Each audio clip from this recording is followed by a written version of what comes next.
All right, 1 second. Let me go ahead and pull up these leaks. So these are the leaks right here. World of Warcraft. Age of Darkness. Another 4chan quote leak. All right, let's go ahead and just look at it on the WoW subreddit. Oh, 3 days ago. Okay, let's just look at it here. Level squish. Oh, this actually, it seems like it'll be better here. Level squish to 50. New cap was 60. Vanilla is 1 to 20. TBC Wrath of the Lich King Cataclysm is, thank you very much, Nerd Basher. Appreciate the 150k. Thank you very much. Cataclysm is 20 to 30. Mop is, WAD is 30 to 40. Legion is 40 to 50. And AOD is 50 to 60. So this is the new expansion. Okay.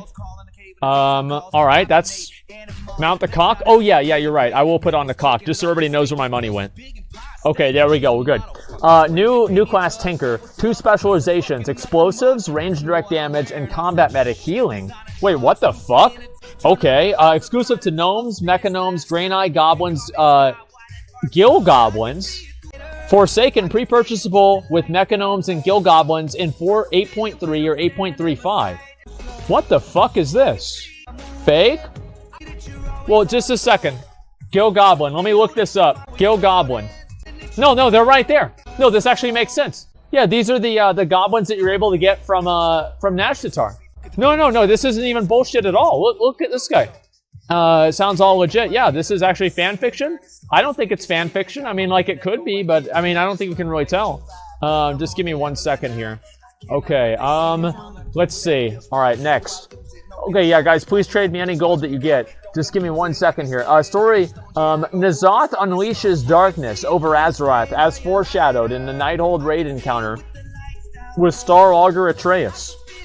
Starting point is the attack on Thunderbluff raid, where he interrupts the Horde and Alliance forces in the final battle. Kalimdor is his first goal as he strives to revive one of our oldest foes, Cthulhu in Silithus. Cthulhu. Oh, shit. Oh, shit. Wait, what? Hold on. Is Pyromancer here? Okay, we'll see. Let's see. To do this, he's seeking to destroy the Bronze Dragonflight and turn Nozdormu into Murzond, so he alters the timeline where Cthulhu doesn't get defeated and the battle for Ahn'Qiraj is lost by the Horde and Alliance in consequence. No real dragon focus yet. Bronze Dragon and Infinite Dragonflights play a major role. Xal'atath will play a major role as the main antagonist of the Old Gods, some sort of evil neutral. She commands us to captivate and imprison Sylvanas instead of killing her because we need her. Partial Old World revamp. Only unlocks after finishing the pre-quest for Age of Darkness. For new players, it will be the same as live until they do the pre-quest at level 50. Starting with Kalimdor, Ungoro, Feralast, Desolus, Mulgore as high-level new zones. Silithus will be the endgame zone akin to Suramar. Why is everybody saying fake? Like a vanilla WoW feel? Wait, yeah, you were the one that said fake. Well, yeah, but I hadn't read it by then. I mean, like, I assume that things are fake, but I mean, I don't think there's anything in here that makes me feel like, okay, for sure this is fake. That's all I'm really trying to say, okay? Let me look at the rest of this. Okay, Eastern Kingdom will be revamped later on with something special planned for Gilneas, Tirisfal, and the Plaguelands, hint towards the old god underneath Tirisfal. No.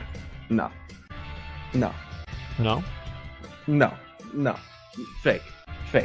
It was like, hey, by the way, it was a Cathraxi under Tirisfal. There's no old and god. That was explained in the fake thing, leaks. Right? Yeah. Fake.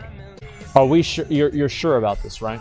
I'm pretty sure. I think most of what they're saying right there is like playing into things that the community's familiar with, like Xal'atath. Yeah. A big player for the old gods. Like, I don't really think.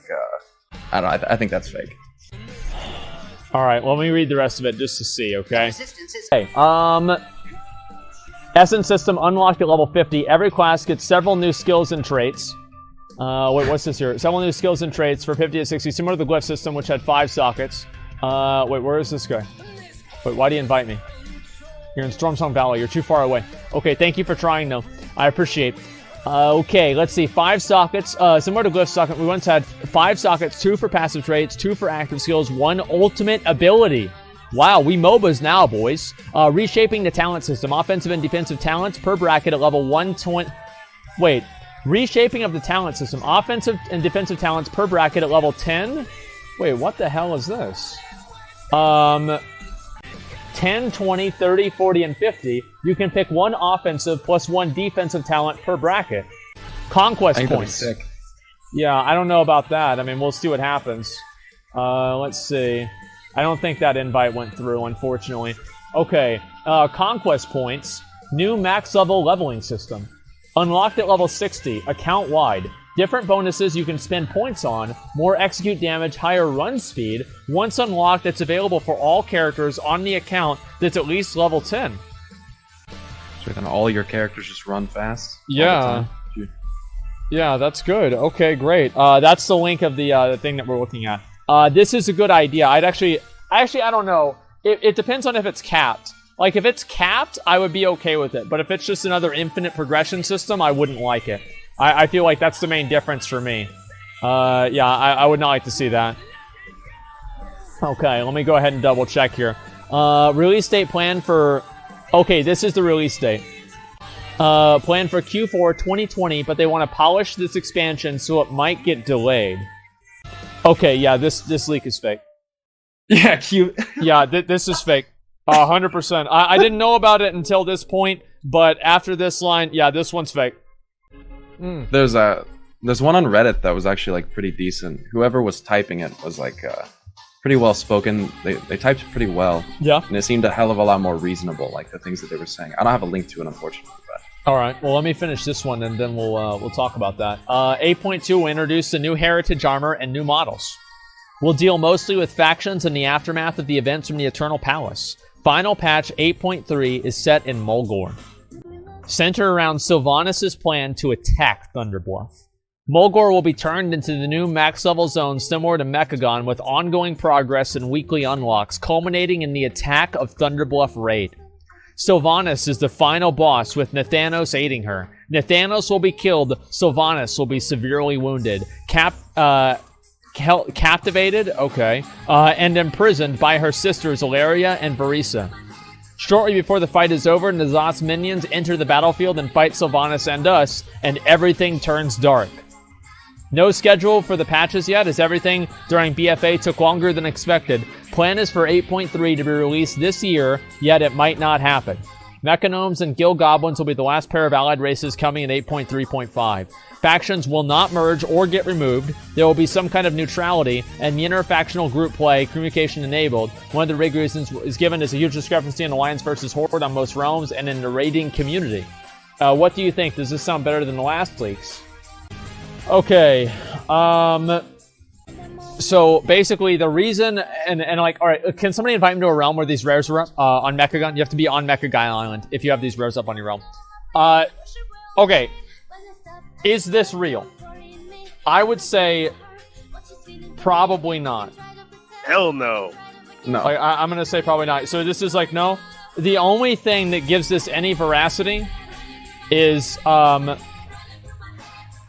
probably the Thunderbluff thing. That's the Which only everyone thing kind of knows is going to happen anyway, right? Because like, yeah, everybody knows that. But the real point where I said that it was going to be fake is they want to polish this expansion. Now, Blizzard has been doing the thing where every other expansion is good. So if BFA is the bad expansion, then we can expect this one to be the good one.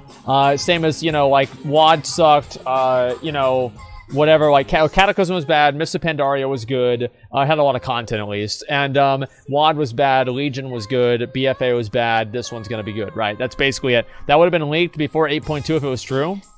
That's true also. Yeah, that's a good point. I bet the ending will be worse than that. I don't know, so what do you think, Pyromancer? Where do you think it's gonna go?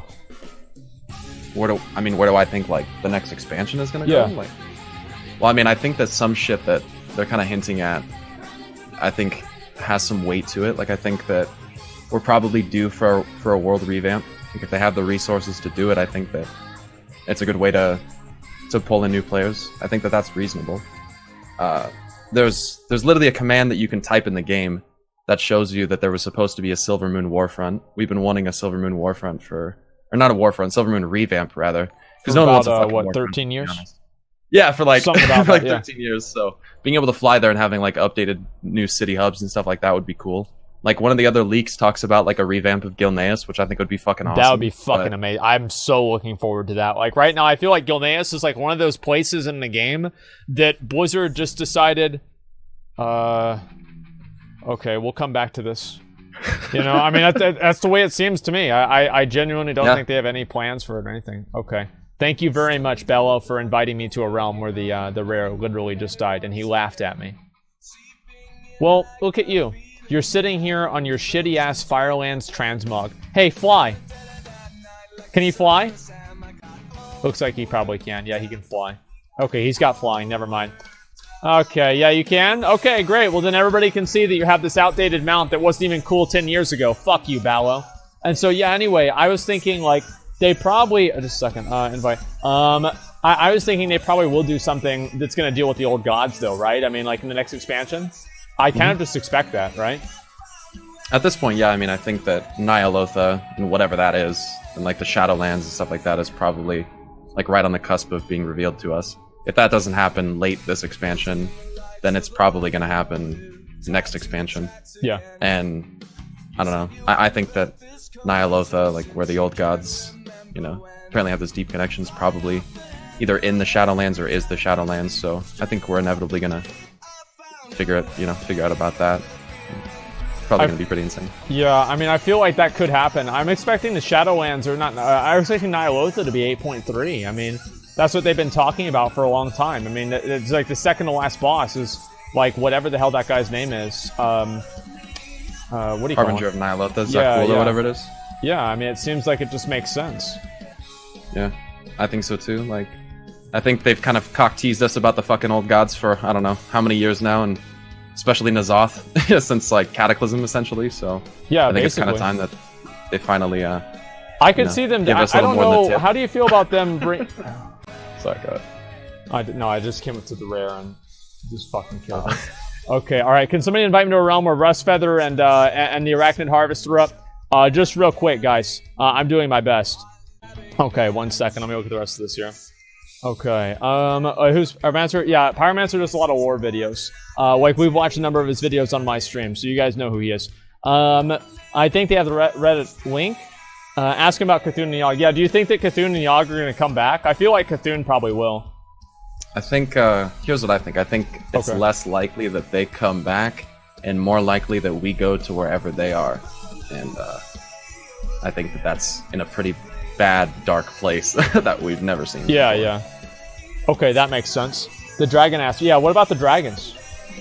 I mean, the dragons, what we're doing with their empowerments into the heart of Azeroth is pretty Dragon Soul-esque, and we've kind of seen little agents of Rathian hiding here or there all over the new zones, so I think that the Black Dragons are probably going to make some kind of comeback. I mean, people have been talking about the Dragon Isles for a little while as well. I don't know if we're really if we're ever going to get that, or if we're going to get it in this expansion, but... Yeah, people thought they were getting that in vanilla WoW, so, you know, I'm not going to hold my breath. I don't know, man. Like, I'd like to see some, like, well, let me ask you, like, what do you want to see? Well, I would like to see, because the way that I see WoW right now is that now that we've kind of dealt with Queen of Shard, well, she's not entirely dealt with, but there's really not that many enemies left to fight, to be honest. And I kind of think that there will probably come a point of revelation where we realize that the Titans that we're working really hard to help are probably not very good for our health, considering that Mcconnell is kind of trying to illustrate that to us. You know how they think flesh is bad, and kind of, you know, I think it's kind of hinting that something really, really bad is coming with the Titans that we just kind of released from Sargeras, by the way. So remember the fact that Algalon was literally going to re-originate our entire world. Reply code alpha. Yeah, the reply code, dude. Yeah. Okay. That's not exactly good news for us. I think people kind of have forgotten about that. So, wouldn't you think that wouldn't make sense? Because the Titans helped us imprison Sargeras and everything, though? I mean, like... Well, you know, I think sometimes you gotta do really bad things to get to the good result at the end, and I think that, I'm not gonna necessarily say that I agree with everything that the Legion and Sargeras did, I think that he was probably trying to save us from something a lot worse than death. Death isn't always necessarily the worst fate. When you think about eternal torment and imprisonment in something like the Void, right? That's a bad so one. I think there's probably, I don't know, I think it would be cool. This is what I'd like to see. I'd like to see us come to a realization that the Titans are not good and allow us to, this is probably never going to happen, but, you know, allow us to basically join the forces of, like, the Shadow and Chaos and Destruction and basically play, like, demonic races and shadow races and old god, like, creatures and kind of fight back against the Pantheon. I think that'd be pretty awesome, but I don't think that will probably ever happen. Yeah, kind of like Final Fantasy, yeah, to be honest. Yeah. I kind of, like, if I expected it to go anywhere, I would assume that, you know, after this expansion, because the old gods are like manifestation of the Void Lords, right? Yeah, apparently. Yeah, so if they're the manifestations and we start fighting the old gods, and that's like the primary adversary of the expansion, that would indirectly involve the Void Lords. And if the old gods are unkillable, basically, which they are, I mean, for all intents and purposes, really, so wouldn't that kind of force the Titans to have to help us if the Void Lords get involved? And can somebody invite me up for this rare here? The Arachnid Harvester, I'm waiting on him. I think that's an interesting point of discussion, because I've never heard the old gods talk about their Void Lord masters. Yeah. And on that note, I've never seen directly the Army of the Light try to fight back forces of the Void directly. And I've actually never seen the forces of the Burning Legion, who are allegedly out to destroy the old gods, fight the old gods. Have you? I've never seen that. In fact, in Val-Shara, I've seen the Legion work with the old gods, N'Zoth specifically. That's kind of interesting. Well, how does that happen? Well, I mean, Sargeras created the first satyr, Xavius, and Xavius, at the behest of N'Zoth and the Nightmare, basically spread the Nightmare corruption in Val-Shara. And if you go to the Temple of Elune, there's demons working with creatures of the Nightmare. And even if you go to the Legion website, you can read the portfolio for Xavius, in which it says that even in his Nightmare form, he was trying to defeat anyone who opposed the Burning Legion, which I think is kind of weird, considering he supposedly works for the old gods. And do you think that was an intentional thing, or do you think that's just kind of a blind spot in the writing? Because it seems like it doesn't really make a lot of sense. Well, that's the thing, is that I think that no sense. It's a lot of hinting that's happened over a long period of time, but at the same time, I think it's kind of like this underlying thing where you're kind of being deceived into thinking one side is the bad side, when in reality you're working for the bad side. So like the Naru in the cinematic with Illidan. Yeah. Right. That's a great example. Yeah. That's kind of terrifying what we saw there. Nice, dude. Cracking a cold one. Yeah, so I think that there's definitely holes in the writing. Like, I think that the fact that Ashara just sent her minions to get the Tidestone, and just because we just decided to leave it there, is kind of fucking stupid. Like, I think that's I was actually curious about that. So we just forgot about the Tidestone. Was that it? Yeah, I guess. Yeah, what the fuck was that, what man? was that? I was a little bit confused. Give us the lowdown, because you're the lore master here. Well, I guess that after we did what we did in the Tomb of Sargeras, we did kind of follow the Legion through a portal that took us to their homeworld, so I could see how maybe we could kind of forget about what we... I don't know, it just kind of seems like maybe we should go back and retrieve those, or guard them or something in some capacity. But I thought it was in the middle of Dalaran, though, right? Because you get the Tidestone from the quest from the Eye of Ashara, right? Yeah, but then you do take them to Dalaran while we're collecting them, but then you take them to the Tomb of Sargeras for what we do in the Tomb of Sargeras raid. So we just left it in Tomb of Sargeras. Yeah. So it's like leaving your wallet at home, except for your wallet is a giant Tidestone that can summon old gods and, summon the Legion through different interdimensional portals. Yeah, I mean, that makes complete sense. So somebody just kind of forgot about that. All right. So I'm curious about this, right? Because, like, oh, by the way, guys, please, guys, I need to keep begging here. Please invite me to a realm where the Arachnid Harvester is up. I really want to get this rare spawn mount today. Please. So, by the way, that was in a leak, by the way. Someone put out a leak that said that was going to happen. And they also, in the same leak, they said that Magni was being deceived in the empowerment of the Heart of Azeroth, and as you just witnessed with Ashara, right? That that turned out to be true. Both of those things turned out to be true. So some leaks do have like legit info in them. Yeah, it's the only issue really to me is like, how do you determine which leaks are real and which ones aren't real? Because from my perspective, it's like some things seem real, some things aren't. I mean, I don't know. I think. Go ahead. I think there's like factors of like viability and how reasonable it sounds. Yeah. I also think that the way that the person who's leaking the things is actually writing the leaks, I think is pretty important. Like if you're dealing with someone who is a pretty shitty typer and like doesn't really know how to spell things very well, and like they kind of seem like they're taking shots in the dark based on like random things that have happened in the lore previously. I kind of think that those are seemingly more evidently fake, in my opinion. So what is this? So someone says check journal Twilight Whelpling. Oh yeah, that's interesting. What does this say? View. Wait, where is this here? Okay, I'm just gonna look it up on Wowhead real quick. But yeah, I mean, I think that you're kind of right. So you feel like the thing with like the old god under Tirisfal and them assuming that, even though it was already proven that it was the Cathraxi guy that we fought in like the Arms Warrior thing, you feel like that right there just kind of rules it out. Well, I think that's definitely like one factor. You know, like the whole N'Zoth wanting to turn the Bronze Dragonflight into the Infinite. Time gets a little bit like paradoxical in nature, and that's why time travel in games is kind of shit, and I kind of wish it wasn't a thing, but it is. Same. And I don't know, that whole thing is kind of weird because Murozond is kind of already doomed to become that, and so for someone to basically say... You mean Nozdormo is doomed to become Murozond? Yeah, yeah. And so, like, just 1 second, let me read this here. So it says here, in a re-emergence of whelps outside of Grim Batal has the Red Dragonflight worried. Something is happening in the Lost City. Yeah. In the Lost City of Added in patch 8.2. Shit. Yeah, dude. It's bad news. The Twilight Dragons are coming back. And I think that will bring the Black Dragons as well, to an extent. Rathian's up to something, dude. He always has been. The Dragon Isles! Tell him about the Dragon Isles! I mean, the Dragon Isles could be... I don't know. I don't really...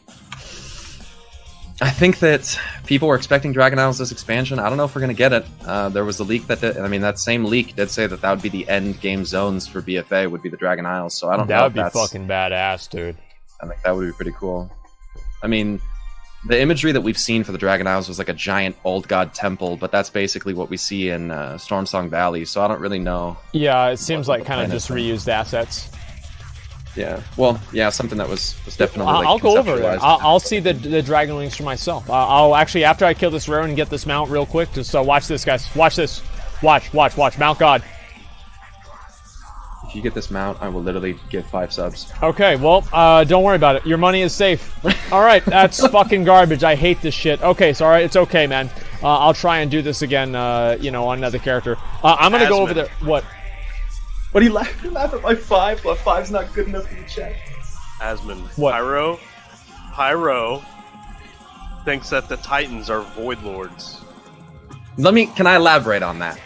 Okay, yeah, we'll go over and we'll find the Twilight Drakes. I think that... Okay, go ahead. Go. I think, and please understand, that I cannot possibly explain all of this in the time that we have here, but I think that what Chronicled says is very contrived and not entirely truthful about the origin of the Old Gods. And I think that the Old Gods truthfully are something that are created, I think that they're created by the Titans. And I think that the truth is that it's the Titans that are trying to corrupt Azeroth while she's sleeping. And that the whole thing about Void Lords is kind of completely not true. Like Santa Claus? Wait. Because Santa Claus isn't real. What? Oh, okay, dude. Yeah, let's. How about the Easter Bunny? Okay. There's no way a rabbit's gonna be that big. There's no way. I've never seen a rabbit even half that size before. A rabbit that lays eggs, dude. You don't believe it? Yeah, I don't know about that, man. Listen, not the Easter Bunny. Yeah, dude. Okay, well, so they just made this shit up? Well, I think that the general idea and theme behind the gods deceiving mortals in games and in mythology is not a very original idea. People do like to say that Blizzard's not very original. I hate to say it, but like the idea of the gods basically trying to fuck us over. I mean, But like I said, they think that usually, our like, flesh is like a curse. So. in like a fictional narrative, usually whenever the gods are trying to fuck somebody over, the reader has knowledge that the gods are trying to deceive the character. And I think that's what's so different with this, is that you're saying that the deception is like, they're not telling anybody that the deception is happening at all. So the players are actually being deceived. And that's where I think the real big difference happens, right? Yeah. And so I don't know how people would react to that. So why do you think that the old gods were created by the Titans? Well, I think, as much as people are not going to like this, I think that Warlords of Draenor, I know. No. No, listen. I think that obviously that was like a shit show beyond belief, but at the same time, I think that there was some pretty important storytelling that kind of happened there. Mm-hmm. And I would definitely encourage that if you guys get some time, that you go and run the Everbloom dungeon, and maybe go on like Wowpedia and do a little reading about something called spore mounds, because they're basically viney, plant life versions of what old gods are, and basically, I think that old gods could have essentially come from something like that. Have you been into Everbloom yourself? Of course, yeah. Okay, so if I go in there in just a couple of minutes, you can show me where these are? Oh yeah, it's all over the Okay, instance. so over here, so right now we're over in Grim Batal, and I'm looking for one of the Dragonlings. Okay. There's a Twilight Whelpling right here. Holy shit. They're all over This the is place. bad. This is really bad. Oh my god. Catch one? Remember Yeah, that- I'll catch it. Remember that the Twilight Hammer cultists don't use just shadow magic, but they also use light magic as well. They use a kind of a balance of both. And the Twilight Dragons are kind of, I don't know, associated generally with the Twilight's Hammer cultists and N'Zoth. So you think that it's some sort of a, like the Twilight Whelplings are like the combination of light and dark? Potentially, like in a certain aspect, yeah. I think that there's like a theme of balance that kind of exists in WoW, and you can't have too much of one thing, right? Like too much light, like Zera and stuff, is terrible. Too much darkness, like the Void, is terrible. You kind of have to find a balance between light and shadow. Yeah, that's a good point. Yeah, but you don't like the light and dark thing, right? You like the life and the shadow thing, the bullshit with that. Yeah, I think I don't really look at WoW in the aspect of like light and void, because, oh god, I'm gonna sound literally so. This is gonna be so abstract and sound so crazy. I think that the holy light and the void, there's a lot of reading you have to do for this, but I think that they're kind of replicative of the more natural forces, and that is like, if we Just were to because speak in, there's darkness in real life? Well, no, but I think more of it is like light and shadow rather than holy light and void, and light being creation and shadow kind of being like destruction, unmaking. And I think that light and shadow are kind of supposed to be in a tandem of like this eternal balance, but I don't really see the holy light and void Wait a that second. way. I just captured this and I got a quest. There you go, dude. Do Young the quest. Twilight Scale. Show the scale to area above Grim Batal. What the fuck? Wait, what the fuck? Yeah. I'm gonna go do that now too. Show the scale to Yeah. area above Grim Batal in the wetlands. A partially grown scale from a young Twilight whelp. More and more Twilight dragons are appearing once again. This seems suspicious. You should show the scale to area above Grim Batal in the wetlands. Perhaps she has seen something recently. Spooky, dude. Oh shit, there's this guy. Okay. So is this like a blood elf or whatever? Okay. I think she's a dragon. Yeah, that's a red dragon, dude. Okay. Just give me a second. I'm gonna make sure I don't have Azeroth autopilot on. Because sometimes it just like makes me skip stuff. Okay, I'm gonna turn this off. That way it doesn't skip the quest. Okay, holy shit. This is new. She's gonna jump? Yo, relax. Okay, give it a second. You want me to turn the music off? Okay, I don't know if there's any sort of a dialogue, but I'll turn on sound effects, and if there is dialogue, I'll pause the music, okay? Just jump, yeah. Give me 1 second. I want to make sure I'm like reloaded and everything, and so nothing skips the dialogue. Oh yeah, remember, Asmon, did you ever see that picture with the, it's that picture with like all the elements of the fucking world, and it's got like the light on the top and then shadow on the bottom. Yeah, we were looking at that. On the bottom. Yeah, remember that picture? The cosmology map. Yeah. Yeah, that. I bet it ties into that. Okay, well, let's see what this says. We will welcome. persevere. I see you noticed the whelps. They appeared recently, along with more members of the flight coming and going from the Citadel. I have indeed been observing strange happenings down below. I sense a great power is manifested, something awakened in the depths, perhaps. One thing is certain, the flight is mobilizing at someone's command. I will continue to stay and relay all that I find to my flight and your speaker. Thank you for your assistance. Okay. Yeah, because we should definitely still be trusting Magni and his interpretation of what's happening at this point, because it wasn't just used against us by Ashara or anything, you know. Oh, I got 385 reputation with the champions of Azeroth. Have you ever gone through Grim Batal? Mm-hmm. Like this patch? No, not like inside the. No, not recently. I'm gonna see. Go in there, dude. I'm gonna see. I mean, you never fucking know. Spooky. Okay, all right, guys.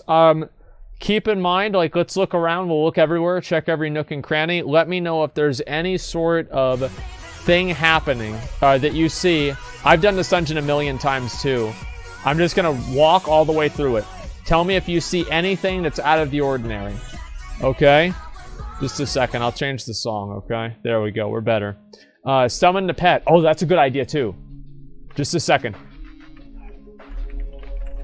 Out of curiosity, Yeah. I know you've been playing, obviously, for a very long time. Have you ever like been invested in the lore at any point? Like, or have you mostly played for more like gameplay reasons and stuff? Truthfully, I originally was going to start playing on an RP realm because I cared about the lore a lot whenever I started playing the game. Oh, shit. But I read a number of the books. I read the, like whenever Deathwing got announced as a boss, for Cataclysm, I got really excited because I had read the Day of the Dragon or whatever, right?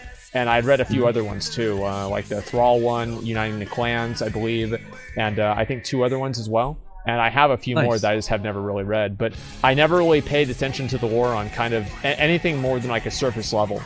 And basically whenever the Chronicle came out, like I had a kind of a decent understanding of the lore before that, but then that kind of changed a few things, and so now I've never read either of the Chronicle books, so I probably should do that at some point. There's actually 3 of them. Really? Okay. Yeah. I definitely recommend. I would read them. They introduce a lot of shit, especially about specifically about the Titans and Old Gods that you can't really find anywhere else. Yeah. So that's pretty cool. Read to the stream. Yeah, I'm thinking about that. I do want to look into it and see, because I feel like the lore stuff, so do you feel like after, because there's always like a really big meme that the lore in WoW sucks, and I think the best question, right, it's not that really is it good or not actually, but the better question is how can Blizzard give players a better opportunity to see this lore? Because right now it seems like they're what? Oh, go ahead. I'm sorry. Finish. Well, it seems like players don't get it. Like if you were to ask like any normal player, like most players, I would say, like, what do you think about the lore? Many of them, I would assume, probably would have no fucking idea what was going on. I would agree. I mean, I noticed in when you watched one of my videos, I appreciate that, by the way, the last time around. Like, I mentioned that there's a point where during the Darkshore storyline, Saurfang is going to assassinate Malfurion, and he's actually about to bring his axe down upon him. And they didn't put this in the game at all, and I don't know why. But if you read the novellas that came out that pertain to the War of the Thorns, which is the Darkshore shit, it talks about how Elune actually physically pacifies Saurfang. It also talks about how Sylvanas knew that was going to take place, or something where Elune was going to intervene would take place. Yeah. But none of that's in the game, and I think that's Blizzard's biggest problem. Is there's way too much third-party war. Yeah, way too much. Way too much is in books that people either can't afford or don't have time to sit down and read, or maybe can't read. You never know. There's way too much stuff that's in the short stories and comics and in audio dramas, like not enough of that is actually put into the game, and I think that's why there's a huge disconnect. Is because if you don't go out of your way to read those things, then you just won't know. I don't know why they do that. I think that's a really good point, honestly, and I think that's very true. I mean, that was, I think, the same thing I was saying with Deathwing is, to me, like, whenever they announced Deathwing, I was like, oh my god, this is fucking awesome. I was more hyped for Deathwing than I was for the Lich King. Honestly, I was. You know, because I knew a lot more about Deathwing than I did the Lich King. He was just like, you know, some guy. And so, yeah, it's like whatever, right? I mean, I don't know. It just seemed like Deathwing would be like much more of an imposing threat than the Lich King. You know, he's a giant dragon, and you know, it's like, flies around and literally burns your shit down. yeah. I mean, look, no, it's not some guy. Like, no, listen, like listen, guys, like Deathwing is literally like Arthas caused a bit of trouble. Okay, Deathwing revamped the entire fucking world. Okay, true. He's extremely powerful. All right. And I'm not gonna say like, oh, Arthas was more powerful or whatever, because I think that isn't there like a thing where like Deathwing said that he was afraid of Arthas, right, or the Lich King? I'm like 95% sure about that. I don't know. Okay, yeah. Well, either way. So it's like, yeah, which one is more powerful? Who cares? But the idea of fighting some gigantic dragon that's like the size of his own, like that idea was really cool to me. And so anyway, like that's basically the way that I look at it. Like, in my opinion, I don't know like what you think about this, but like the issue to me is that a lot of the quest lines and like the stories and stuff in the game, they're very easy to do. They're just like, go over here and click this one item and then you complete the quest. So either people don't do it because it doesn't have a reward that's meaningful to them, right? There's no Azurite power or like a cool item or whatever. And then also another problem with that, I think, is that the quest helper just tells them exactly what to do, so people play it on autopilot. Yeah, and that's one thing that I think is really good about Classic is like it kind of forces you to actually read the fucking, and I mean, unless you're one of those guys that's done so much P-serve stuff or whatever, like that you haven't memorized, but you have to actually read shit. I 100% agree with you. There's not enough engagement, I don't know, to get people to actually read what the fuck they're doing. I mean, I would wager that probably 90% of the people that have done the Mechagon stuff didn't read when they signed or when they gave their verbal waiver to the little robot that has you sign away everything about yourself. Like you basically sign away your ability for natural immunity to certain things and your ability for adaptive immunity. So basically, like your ability to adaptively become immune to certain things and like disease and stuff like that. You also sign away your mortality, which is kind of insane. Wait, what? Yeah. What? Yeah. The gnome asks you if you want to. The wording that they use is it's not as cut and dry. They use like big boy words, and so it's lawyer speak. So Ian wrote the quest. Ian wrote it. Yeah, there it is. Ian, okay. Ian basically wrote it, and if you like look up what the words mean, it's like, wait a second, I think I just signed away my mortality to this gnome. This like random. Yeah. Holy shit. If that's the case, that's actually really crazy. Sign away your reproductive capabilities. No, that's actually a Blizzard, not in the game. Let's see World here. of Warcraft. Yeah.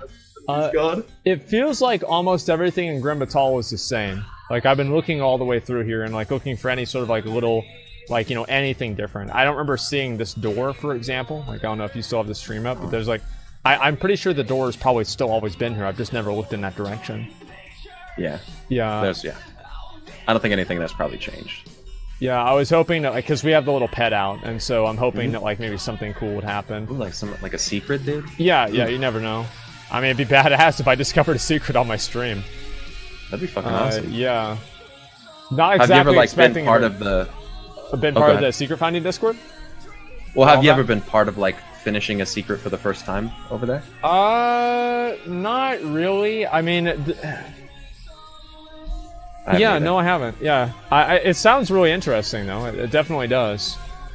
The last boss room has Twilight eggs in it. Yeah, I know. Go ahead. Sorry. I was just gonna say there's an insane amount of people that do that shit. I don't know how they figure some of that stuff out. To be honest, I have no idea. Yeah, I mean Mcconnell. I mean he spent a lot of time trying to figure out the corrupted Ashbringer thing at the beginning of the expansion. So yeah, and I did, by the way, and somebody else took credit. It was me and a couple of other paladins, and we figured out how to fucking get it. So I'm not gonna let anybody fucking take that credit from me ever again. I see that. It was they bullshit. stole your fucking thunder, dude. That's fucked. It was bullshit, and I did it on stream too. But Twitch deletes the VODs after 60 days, so fuck them. Fucking Twitch, dude. Okay. Damn, that's fucked. Okay, dude. So how do you feel like the Twilight Dragonflight is gonna influence this whole thing?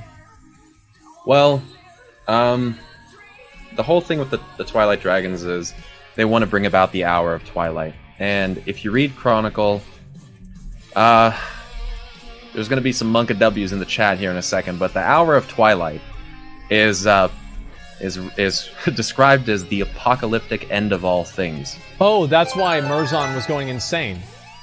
Yeah, I think Okay. that's probably why. I don't know if you remember, but when we fought Argus, the Unmaker, Yeah. he does cast an ability called the End of All Things. And it just so happens that Sargeras took a giant sword that has kind of the same exact color scheme and even texture as Mythic Argus the Unmaker and stabbed it into our planet. Oh, are you gonna go into the eye thing I need to use the bathroom. again? Listen, McConnell, listen. He's gonna do the eye thing again. Listen. Oh, No, I'm my not gonna God. talk about it. No. He repeats it 18 I'm not gonna talk about it. times in one video. Did you know this eye looks exactly like the eye It's in the important. sword of Sargeras? Isn't that so odd? He says it fucking 18 It's so times. important. I swear to God. I usually mention it twice a video, okay? Not 8 times, but you're right. It's something that I definitely try to drive home because we're told that Sargeras is terrified of the Old Gods and the Void Lords thing, but then he has this fucking sword that seemingly has Old God connections in it. It's Come just on. an eye. It's No, an- it isn't, McConnell. Dude, they It reuse isn't eyes just like an that eye. everywhere. No. They reuse. Dude, sometimes a reused. You're right. Listen to me. Listen to me, dude. Sometimes a reused asset is just a reused No, asset. I bro. understand, but when you listen, what you're saying, that's in the game. You could take an asset from a fight, use it in a different fight, but they don't reuse assets for art. What the fuck? When someone is doing an illustration, they're not like, maybe I'll just borrow the same asset that I saw from this one fight in the game. Like, what the fuck are you talking about? This art was done way before. No, they don't, chat. Okay, I'm This back. art Wait, was what's done going on? way before- Okay, so that means every tree in this fucking game is somehow related to Nazathan or But fucking it's- Sargeras or the old fucking Titans, which are now old god enablers or some shit. Every tree in this game, you better watch out, dude. Okay, but that's so much more general and broad. To say a tree, obviously, it's like an extreme example versus a very distinct design of an eye. Not only just in shape, but in color. Are you and talking listen, about the thing with the Dark Moon Fair? No, No, but it is the same eye. It is the same one. That's the same Okay, thing. so That should tell you something, McConnell. It doesn't tell me shit except the Dark Moon Fair's been around for fucking goddamn 14 years. Okay. And they've used the same eye. Okay, tell him about the eye idea. Tell him about the eye thing. Listen, you and it's very, very courteous of you to watch any of my stuff on stream, but I would love for you to at some point just watch the video. I can link it to you at some point wherever you need it. what's it called? I'm gonna write it down. It's called how. Oh, hold on. Okay, you got the first word. I'm glad. It's called how Deathwing and Sargeras reveal the truth of N'Zoth. And I'm telling you, the correlations, not just in physical attributes and artistic style, but actual quotes from characters like Deathwing and stuff like that, illustrate a connection that apparently McConnell doesn't see, but I'm telling you, you'll see. I don't know if you've seen it, McConnell. I assume. Yes, I am the Unmaker. Yes, I watched your fucking video. The Unmaking thing. You're Argus the Unmaker, and Deathwing said I am the Unmaker, and then you're talking about Yes, I saw the shit. Okay. Okay. Well, thank you. I appreciate. Did you like the video? No. What the fuck, McConnell? So What the fuck? the end of all things. So what do you think that is? So my understanding of it, right, is that the idea of the reason why Nazormu went insane and turned into Merzond was that he realized that time actually was finite, right? Yeah, I think okay, so here's it. So Ragnarok, if you're familiar with like Norse mythology, Ragnarok is the death of gods. Yes, but it's also referred to as the twilight of the gods, and I think that the hour of twilight has. I think there's a little bit of a correlation there, but not only is it like the death of the gods, it's the rebirth of the world. And what have we been? They've been talking about this level squish. We're talking about zone revamps. We're talking about Azeroth potentially. You know, this bitch has got to wake up sometime, right? Like you know what I mean? Like it's gotta fucking happen one day. I think like that but what we're talking about is the other one here. It's Guten Damarog. That's what I believe it's called. This person linked it. That's where everything dies. Like literally everything. The gods, the people, everything. It's the complete end of the world, right? Let me go ahead and look this up and I'll see. I think that's a more apt comparison. Let me see here. Yeah. I think the idea of it is this, and I think that this is like the most. Let me see. Go ahead. The most important underlying theme of WoW is that for new beginnings, there has to be an end. Like we all listen. I love WoW, and I obviously both of you guys do too. You've been playing it for long enough. That's evident. What you've built off of WoW is evident. But if we ever want there to be an evolution, a real evolution to what this game is and what we're experiencing, and what we've experienced over these years, as I mentioned before, we're kind of running out of enemies, and there is going to have to be a time where things are going to have to end so that we can have something new. And I don't know. I don't think that that's that far around the corner for Blizzard. And I think when we take into consideration the evolution of even computers for like consumer grade processing and graphics processing power in your PC in your home, the hardware you can get your hands on is way more than capable of handling far beyond what WoW is pushing at us right now. And let's be honest, the optimization in WoW, even after the improvements, isn't exactly great. Part of the reason WoW suffers as an MMO is because you can't fucking do MMO stuff in WoW, even with a fucking 5K PC. Like, yep, something has to change, and I think that the end of everything will give us an opportunity for a rebirth of everything. And by the way, that's the exact thing that Sargeras was planning to do if you read Chronicles. So that was the thing, right? Is like, and by the way, I'm gonna teleport over to the Everbloom. And so where is the thing in the Everbloom that you wanted to show people? And I'm gonna take a look at it right now because I have the portal. The main thing, I actually have that as well. But your alliance rip. The main thing is, you know, the council fight. Yeah. So if you go past them, you kill them, you go past them, you'll start to notice that there's creatures that are having like their minds and like brains infected by the living viney creatures that are around there. I mean, the things you're killing right now are basically like life-based undead. They're like shambling horrors they're taken over by spores and living things. And again, this is a lot to go into, but I think basically my belief is that A&R the Lifebinder and fucking Hot Pockets in the chat, I'm telling you, she is a usurper goddess who has taken control of the Pantheon. She is totally in control, and she's basically orchestrating life eternal for all living things to be eternal and never die. And I'm telling, like I said before, there are some fates that are worse than death, and eternal torment is one of them. It's one of the things the old gods even talk about. Pain of flesh bleeding. True torment lasts forever. You don't want to be alive forever. I'm telling you, that's not going to be fun. But I think that it's a very selfish motive that she's taken to do this. So as you're progressing in here, you're going to come across some creatures and even some Kirin Tor Magi that are having their minds literally controlled by the plants, forced against their will. Yeah, these are the infested guys here. Yeah. This is so old god-esque. Think about what we saw around in and around. The tentacles are literally just green old god tentacles.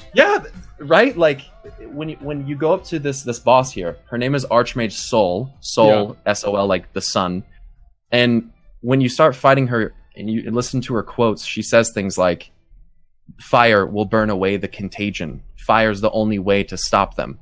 Don't you feel like it's more simple that's just because she's using fire abilities? I mean, well, she actually uses fire, frost, and arcane abilities. Yeah, in the 3 phases. Even when you kill her, she says, "Burn my body. It's the only way to stop them." We saw Sargeras. He's literally fucking made of fire.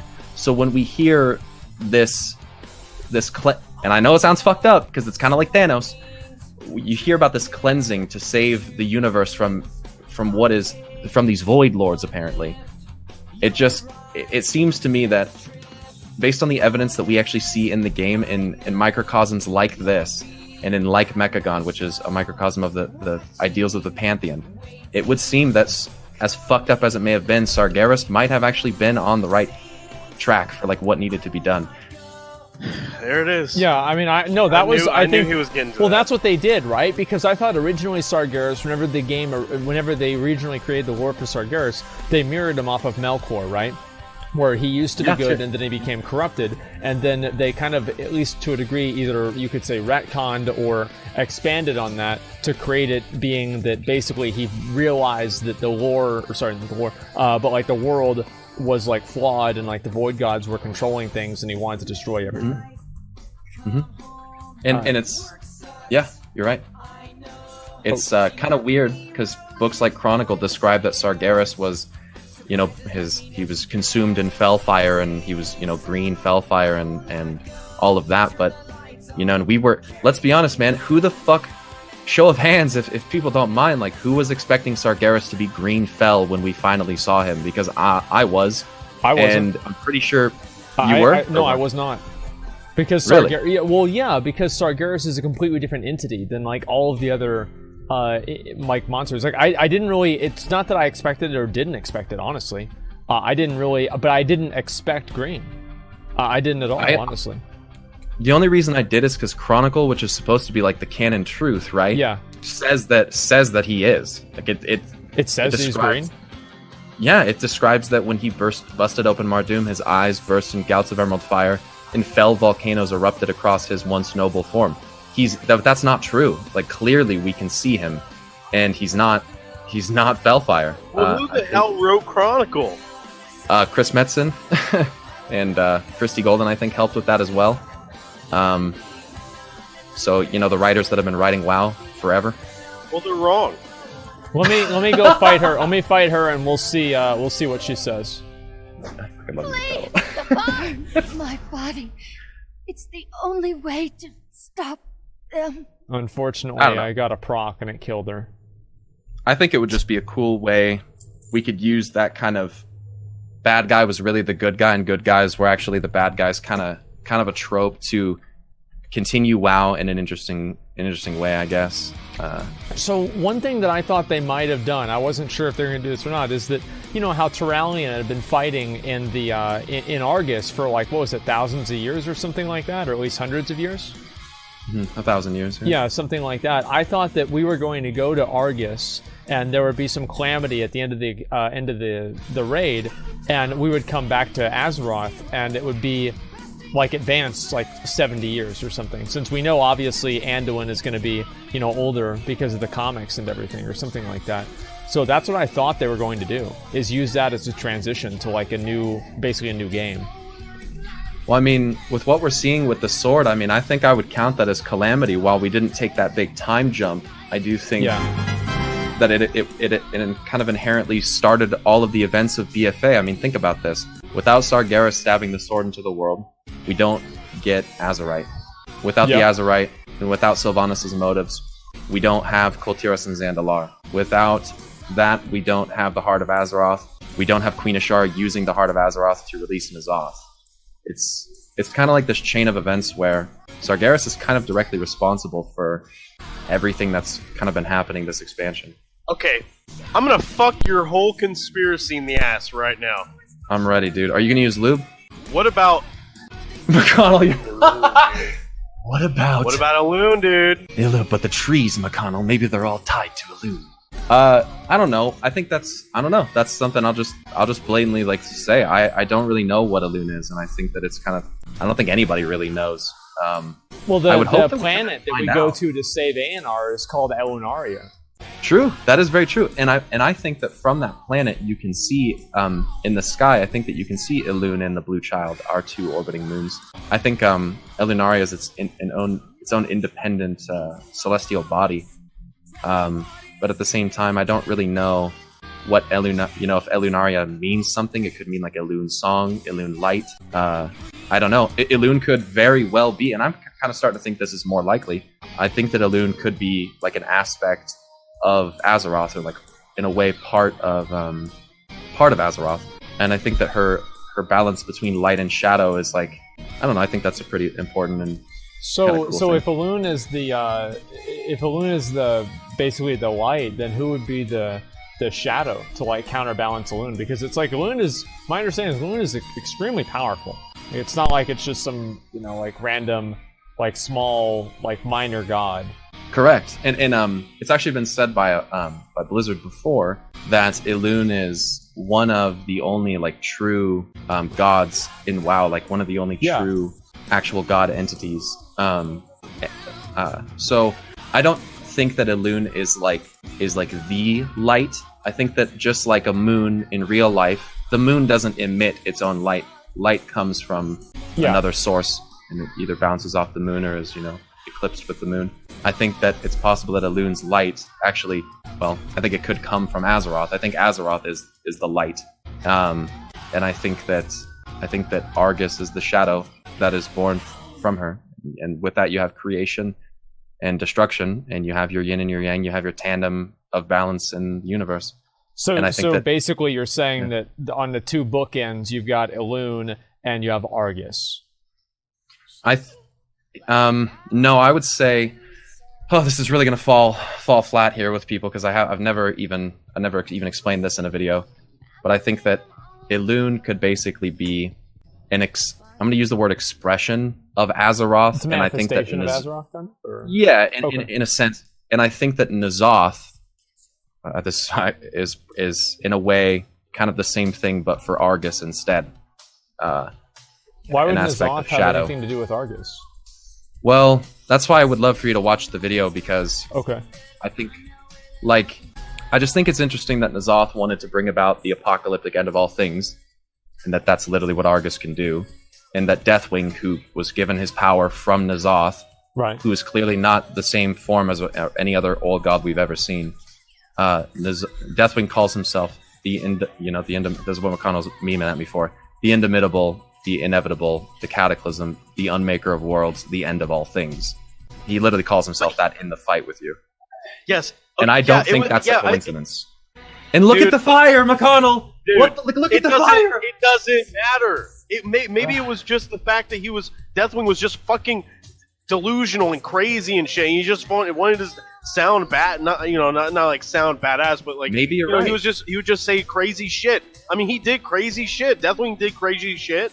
It doesn't mean he has to be tied to any fucking type of grand conspiracy or kind of fucking fan fiction or some shit like that. I think that what McConnell is saying is like, just because they use the same terminology twice doesn't necessarily imply that means that they're referencing the same end of all things, right? It's the same as like the difference between God with the lowercase and uppercase G, for example. I can see that. Yeah, so I don't really know exactly. I mean, I think that it's possible, because it could also mean like there are plenty of things that want to bring plenty of like forces that want to bring upon like the end of all things, for example.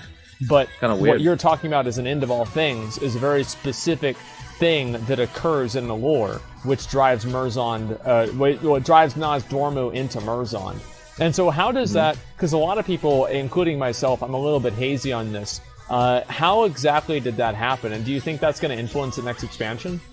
Because it feels like it has to, with like the dragons becoming more of an impact. I think it certainly will.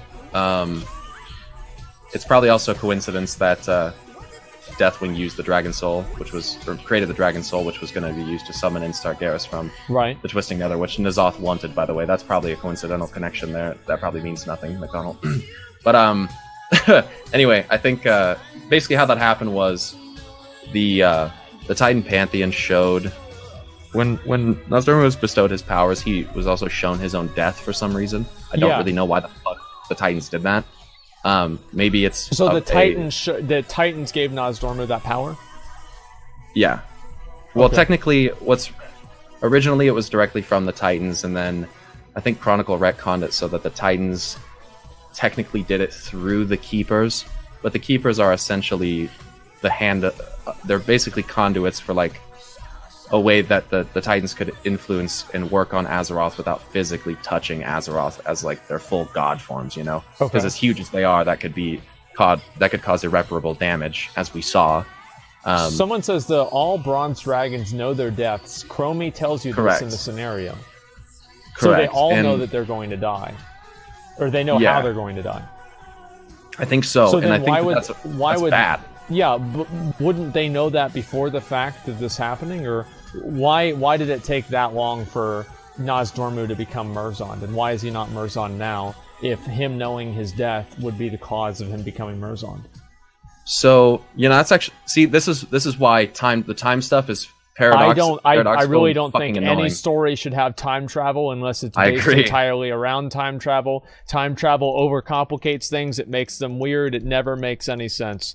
So Agreed. I'm yeah. Okay, good. So yeah, I guess that how it's apparently meant to be perceived, at least how I perceive it, I guess anyway, is that when he was shown his death, it drove him to, in the future, not instantaneously, which is why I see what you're getting at there. It's kind of weird. Yeah. Basically fall to madness. But the whole paradox of it is that Nozdormu is aware of that, and then good luck on that. Thank you. Yeah, I mean, End Time was a shitty dungeon anyway. Yeah. Somebody invite me to a realm that has a Arachnid Harvester on, and I'll try and kill him too. Okay, go ahead. Well, I mean, you can even look at End Time, and you can look at the prominent characters in there, like Tyrande, Jaina, Bane Bloodhoof, and Sylvanas. And as much as some people don't think that the Cataclysm stuff connects directly to what's happening right now, it certainly does. I mean, those are 4 of the most important characters thus far in BFA. That's a good point. And the things that they speak about in their dialogue in each of their fight rooms is kind of pertinent to what's happened as well in WoW right now. Jaina specifically, Tyrande specifically, and Sylvanas is rapidly approaching that as well. So I don't know, like the whole Bronze Dragonflight thing. Technically, I think if you were to really unravel all of it, I think that us going forward in time and defeating Merzon would kind of, by default, take out the possibility of that happening in the way that it did. But then again, Nozdormu says that he's still going to go crazy, so fuck if I know. You know what I mean? Yeah, as I said, I've thought about a number of times how many different ways like the Bronze Dragonflight could affect things and make certain things not happen, right? It's like, just make sure that Arthas doesn't become the Lich King or whatever, right? There's a million other examples of that. And I don't know, I feel like honestly that is a can of worms that I don't even think Blizzard wants to open. I was actually amazed they even tried to open up that window or that door with the End Time, because it just like is really, really complex and confusing for people. And I think that whenever it came out, I mean, myself included even, like I didn't understand what the hell that had to do with anything. Yeah, it seems very abstract, like in the moment. It's really hard to, like a lot of, that's like the shitty thing about the time stuff is some of it's not going to happen until later in time, and it's kind of weird. I mean, there probably will come a time, no pun intended, I guess, where the end time does happen. But one thing that I can say is that I don't think that what we saw as the end time with Merzond is truly what's going to happen. I think it was close, but Merzond says himself, "I have seen the true end time," and then he says, "This is merely a blessing that you cannot comprehend." Okay. That's to kind of well, that's what I was saying, right? Is like the end time, it's like kind of two things. It's like, there's like an apocalypse and rebirth, and then after that, there's like oblivion. And my understanding was that he saw oblivion and not the apocalypse and rebirth, like what you're saying, that could transition us into WoW too. Yeah, I like that interpretation there. I could see that. The one thing that I think is kind of weird about the Bronze Dragonflight, and this is sort of it's tangentially linked, but it says in Chronicle that the Bronze Dragonflight's greatest goal was to preserve the main timeline, because it's really the only one that matters, apparently. Okay, well, I mean, hey, Blizzard reinforced that with how much they focused on WoD after the expansion. Can somebody invite me into this realm for the rare? I'm trying to get this guy, Crack Monkey on Kel'Thuzad, man. I'm going to get them out for sure here. Let's go. Go ahead. It does say that the Bronze Dragons sought to preserve this timeline because if they didn't, that eventually living things on Azeroth would kind of fall to entropy, and living things would inevitably die. And I'm just kind of sitting there thinking that when I'm reading that, I'm like, yeah, isn't that kind of how that's supposed to work? Like, aren't the living things eventually one day, maybe not everything at the same time, but aren't things kind of supposed to die? Well, Like, the idea, kind of it's like, you know, like premise here. it's like recycling. Yeah, exactly. Yeah, like, yeah. It's like yeah. So yeah, no, I think that's like really kind of the difference. Is like an apocalypse where everything's dies is different than like, you know, just, you know, things dying and then, you know, the death and rebirth, right? Which is, you know, a core factor in the game. So just moving back from that a bit, who told Sylvanas, or sorry, Vol'jin to make Sylvanas war chief? Who wasn't? Well, It was N'Zoth, dude. Don't even dignify that. It was N'Zoth. Everybody knows Like, it was N'Zoth. is it really just that Okay. simple? Yeah, it's that simple. It's not even worth questioning. well, you learn in the quest line that it's a two-party situation. It wasn't just one entity that had to do with the resurrection and the designation of her being war chief. Yeah. There was in fact two parties that I guess took part in that. I certainly am inclined to agree with Mcconnell that N'Zoth would be one of them. Who the other is, though, I think is tough to say. I mean, I don't know. This probably sounds repetitive, but I do see a lot of ties back to Sargeras and Argus, and you can read about it in the books. Well, so you still think Sargeras is going to have an impact on the story? Because like, in my mind, yeah. I could absolutely see them doing, you know, like the same way that it's like, you know, they have like that meme, right? Break whenever subs get low, and it's like Illidan's cage, right? And I could absolutely see them bringing back Illidan and then making Sargeras somehow on our side in like 2 expansions from now. Like, you know, this expansion basically, you know, this expansion like introduces the old gods, and then next expansion kind of goes through the story of the old gods. In the last tier of the next expansion, you have the Void Lords becoming introduced, and then those are just so powerful that nothing that we have is that powerful, and the only thing that's that powerful is Sargeras, and we would have to go and fight with Sargeras. And I feel like that was the reason why they turn Sargeras from just being some kind of like overall terrible monster that's like just an evil titan to actually being a you know, basically just a complete neutral character that's just trying to destroy everything, or not everything, but like is everything, like anything that's corrupted.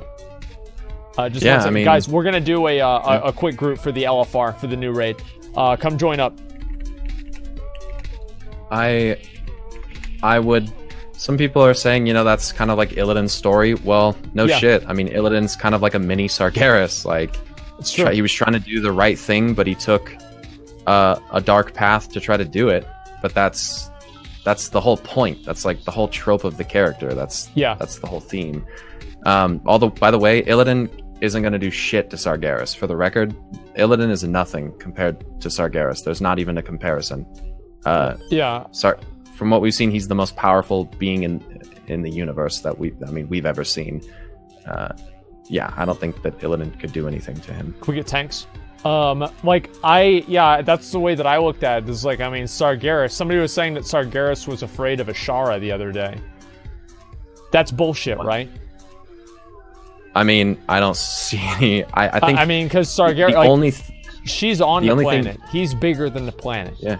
Yeah, he could literally just. I mean, that seems like, man, doesn't make a whole lot of sense. The only thing that I could see is because, as Queen Ashara alludes to, she was destined to rule, and I think that her pride makes her very dangerous, and she is very, very prideful and very vain. Yes, and I think that makes her dangerous. I don't think that would scare Sargeras, though. He's supposed to be, like, according to Chronicle, once again, I'll keep saying that, he's supposed to be like the most courageous being in the entire universe. But wait, what? You know, yeah, I mean, it literally says that even among the extraordinary members of the Titan Pantheon, Sargeras had unmatched courage and strength, And courage is literally like the absence of fear and like danger. Valor is the same way. It's like Shit. to be valorous. By the way, remember Vol'jin was touched by the hand of valor. Valor is like literally great courage in the face of fear. And Sargeras was apparently supposed to be, terrified of the void, but fought back against it anyway. Holy shit. But I guess pretty common and obvious themes like that make me crazy to some people. I don't know. It seems pretty obvious. It seems obvious, but it's also still like a massive thing. I mean, Sargeras leading to Fel because he would rather see everything destroyed than given back to the old gods. Guys, please queue up. Please queue up right now for this thing. I don't know why we don't have somebody as a queue. Did we not get this to start? Join us party. Guys, please queue as the role that I assigned you. Let's try this again. Go ahead. Yeah. Someone's absolutely correct. Someone corrected me on the courage thing. They're right. Like it's facing that fear, not the absence of fear. Thank you for correcting me on that. Okay. Someone did also say, isn't Sargeras basically like the paladin of the pantheon? You could look at it in like a certain sense. He's that more way. the warrior because he's not. Yeah. Yeah. Absolutely more warrior. And that's actually what Chronicle calls him, is a warrior. And I mean, think you're a warrior. You've been playing warrior forever. Like, what's your main resource? Rage. Oh wow. Look at that. Rage. That's great, because isn't that what kind of fuels Sargeras? And here's the thing. Let me show you something. Okay. I'm gonna show you this one thing here.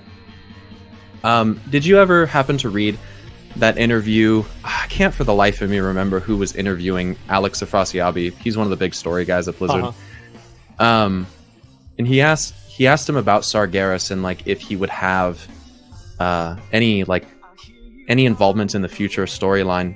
Yeah. This is basically what he says. He says, "What can you say about Sargeras? In the previous expansion, he's been jailed within the seat of the Pantheon. Do you have plans to bring him back, or any other ideas, or is he dead for good?" Alex Afrasiabi says back to him, like Blizzard loves to do. He answers a question with a question, and he says, "What do you think about it?"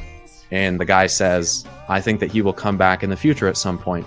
And Alex Afrasiabi looks at the other guy who's being interviewed, and he says, "What would you say?" And the guy replies, "I agree with what you said before about death being a state." And that further reinforces what I've been saying, that death isn't the end, and wow, there's another side that we're going to see eventually. I also think imprisonment is a state where he is at right now. If the story takes us in a way where he comes back, I'd love to see where that goes. And Alex Afrasiabi says, the last thing he says is, "In certain skies across Azeroth, you can see a constellation now after the Legion is defeated, and there is a red star. Make sure you keep looking at that red star. If it's ever gone, that's a problem." And people wondered for a long time, like, what does that mean? Wait, so it's up in the sky right now? Yeah. Okay. And you let me go over there and look at that. Yeah, you can see it from Dalaran. Okay. And we need another tank, guys. The tank that we got, for some reason, didn't queue up. All right, go ahead. If I send you a picture on Discord, would you be able to pull it up on the stream? Okay. Can I DM it to you, or do you need to put in a certain channel? Just DM it to me. That's fine. Okay. People asked for a while, why would that be a bad thing? Like, what is the star in the sky? In a dick pic. Yeah. I sent him those when he's not streaming. Don't worry, that won't get pulled up. I'm very careful, boys. Don't worry. And I'm gonna send you 2 pictures. You can show whichever one you want. They illustrate the same thing. If you pay real close attention to cinematics, like I do, you'll notice little things. And I think that the red star in the sky. If you want to pull that picture up whenever you get a second. Okay, I'm trying to I don't know how, but somehow getting this LFR group together has been more difficult than actually clearing normal mode before. This is insane. Let's get one more person. Can we get another DPS? And let's see. Just give me 1 second. Let me make sure that we get all this sorted out. Okay, joining. All right, Raid Finder. Now, please queue up with the role that I have assigned you. Okay, let's see if this is going to work. We have, somebody assigned themselves to healer. Okay, and it's fucked up. Okay, now I want you to go ahead and set your role as DPS. Okay, and now this should work. Okay, everybody go ahead and join this up here, okay? Alright, I'll take a look at the picture. And it was on Discord? Correct. And what I always thought the red star was as most other people probably thought, was like it was the remaining like rift that was kind of supposed to symbolize the seat of the Pantheon. Yeah.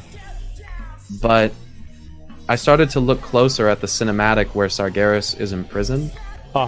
And I don't think that that's what it is. And whenever you can show it, I think people will just understand when they see it. Oh, wow. Okay, 1 second here. There it is. That's the star right there. So you think that's the same star? I think that it's Sargeras' soul, and I think that it's burning with such intense rage that we can see it from our planet. And when Alex Afrasiabi said that if the star goes out, it's going to be trouble for us, like, what have I been saying this whole time? Like, I'm telling you, the other ones that are on the seat of the Pantheon with him are the bad guys. And we are in a lot of trouble. We're in a lot of trouble right now. Well, couldn't you... I mean, if you find out the Pantheon are the bad guys, okay, but don't you think it would just be an easier explanation that he would be the only person that would be able to defeat the Void Lords? Or do you think that they're actually going to for sure go and make the Pantheon evil? I definitely think they are, man, and whether I end up being right or not is irrelevant. Like, for me, it's mostly about the fun, but at the same time, I definitely think so. I think the only one who can save us besides... I think the whole Illidan thing where it's like, only we can save ourselves, all that stuff is kind of true. But I think that Azeroth needs to not be sleeping in this planet anymore. Like, she either needs to be reborn and fully awakened, or this planet around her needs to be shattered so that she can get out. Well, that's the thing, right? Is like, so this whole thing about Azeroth awakening, it's a little bit unsettling because... Yeah. We're on the planet. Yeah. You know, I mean, it just seems like... You know, I mean, I don't know how you're gonna make sense out of that. And also, like, Argus was alive, so, like, what even really is a Titan soul? Because, like, if the planets are shells for Titans, right? Allegedly, yes. So, yeah, basically, like, kind of an incubation chamber for Titans. So, if the planets are incubation chambers for Titans, and we were able to destroy Argus, and, you know, the Argus, we can still go back to Argus. Argus is still in the lore. It's not like Argus doesn't exist anymore. So, that would mean that Azeroth could awaken, and hypothetically... And not destroy the planet. And not destroy the planet, right. Yes. Yeah. Absolutely. At the same time, like, I'm gonna keep it real. I don't think that the Titans can permanently be, like, absolutely destroyed. I think they're aspects of the universe. Like, I think they're meant to embody things like time and space and life and death and light and shadow. Didn't Sargeras, like, because originally the Titans were alive, and then didn't the Chronicles say that all of the Titans are dead besides Sargeras? Yeah, and then that ended up not being true. Like, we found them, and then they didn't have physical bodies, but their souls still very much existed. And but he destroyed their physical bodies, though. Yeah, yeah. Right? But the body, the body may be tied to the soul, but the body is finite. Like, the soul, and this is not just a WoW thing. Yeah. Like, the soul can exist on past the destruction of the body and most fantasy worlds. So I think. I mean, we saw the Pantheon, like, appear at the seat of the Pantheon in that cinematic and just take a physical form instantaneously. Whereas Chronicle says that they woke up as living worlds and the mountains and oceans and all that stuff literally became a part of their body. That doesn't seem to be true. Like, from everything that we've seen, that seems like a total lie. I'm gonna keep it honest with you, man. I think that the world is more so... Well, I think the world is more so a prison built around what's inside of it. And I don't think Titans are supposed to sleep inside worlds for as long as Azeroth has. I think that's pretty unnatural. So, I mean... Okay, yeah. go ahead. I mean, think... just people that are like, what? About the prison? Like, think about the things that the Titans build. They didn't like the demons, so what do they build for them? A prison. They didn't like the elementals, so what do they build for them? A prison. The old gods, prisons. That's all they fucking build. Like, they'll... You know what I mean? Yeah. They specialize in building prisons. What the fuck makes this world any different? I guess I don't know. That's the way I see it, anyway. Okay. Yeah, I guess that kind of does make sense. I mean, so I don't know. I mean, if they had the Sargeras become like a kind of a, I don't know, kind of like how Illidan is basically. I mean, that's pretty. I mean, you're right. Like Illidan has like a goal, and Illidan is on our side, but Illidan is mainly on his own side. Mm-hmm. And I like that in like a character. I would be okay with they made Sargeras kind of like on our side in, you know, some future expansion or whatever. But it's kind of weird. And so you think that, is that what the, because like obviously there are all the Il'gynoth whispers, and there are two of those I thought of right now. One time Il'gynoth, I believe he said that, you know, he's my creator and he's yours too, or something like that. He basically implied that whoever created Il'gynoth also created the people, or the player, which, I mean, that kind of does make sense, right? Because the curse of flesh is why, you know, every single race exists, and that was created by the old gods, right? That's what we're told, is that Yogg-Saron spread the curse of flesh into the Forge of Wills in Ulduar, and that was used to spread the curse of flesh throughout the Titan Forge. But here's the thing, is that in Chronicle it kind of talks about when the old gods fall out of the sky, because that's what basically happens, that they're all giant masses of flesh. So I have to ask then, did all of the old gods get their flesh from Yogg-Saron, and is Yogg-Saron actually the source of flesh? Because I don't really think that makes very much sense. We're also told that these old gods came out of the void, from the Void Lords, when the void actually strips away your flesh and destroys it and makes you immortal and undying. It kind of seems counterintuitive that it's like paradoxical. It is paradoxical, and I think that flesh itself is more likely to come from, well, I mean, they call it the curse of flesh, but I almost see it more as like the gift of mortality, because that's really the key behind the curse of flesh, is the mortality. Just 1 second. Can I get everything? Okay, go ahead. just everything. All the items. Well, no, just all this stuff. Can I get everything? Asking for everything like an asshole. Well, no, I'm not an asshole. You're so greedy. Can I get everything? You spent an hour and a half rolling for fucking benthic gear. Okay, you got all right. that. You're right. Can I get everything, please? Okay, wait, what the hell is that? Sheer Venom. Yeah, just trade me all the loot, guys. Trust me, I really, really need it. Yeah, Battle Axe, thank you very much. Appreciate that. Thank you. Okay, we're good. So, I mean, I don't know. It's really kind of hard for me to say, like, how exactly the war is supposed to evolve and everything whenever, you know, like, there are all these, like, questions that seem, like, really, really unanswered. And sometimes it's like, there's, like, this line that I feel like Blizzard is on where the writing is either genius or fucking or just stupid as fuck. Like, there's no way. It's, like, kind of like, you know, people that are geniuses are usually assumed to be crazy at the beginning, and there are some people that think that they're geniuses, but they're actually just crazy. And it's like, which one is it with Blizzard? It seems like every patch I go back and forth. Okay, Pyro. Yeah. What do you think about Mop? God, you're really gonna bait me like this, McConnell? Okay, I think that Mop. First off, I think the rating in Mop was awesome. Okay, everybody loves Throne of Thunder. Second best raid of all time. TOT, yeah, heroic TOT, amazing. And then, okay, I think that Mop had some interesting lore, but I think it was mostly to try to I love that emote. It was mostly to try to teach you lessons. I think that's kind of the whole theme of Mop. Yeah, it was like, honestly, like, I think, like, the Shah and another piece of lore that wasn't in the game, the Burdens of Shao Hao, are meant to teach you how to, like, face your fears and, like, overcome your pride and like, quell your doubts and your rage. Good stuff. It is great. I 100% agree. He hates it. Wait, what do you mean? Asmon hates it? Well, yeah, I don't like it because it's like, I don't feel like it's not really as accessible to people, right?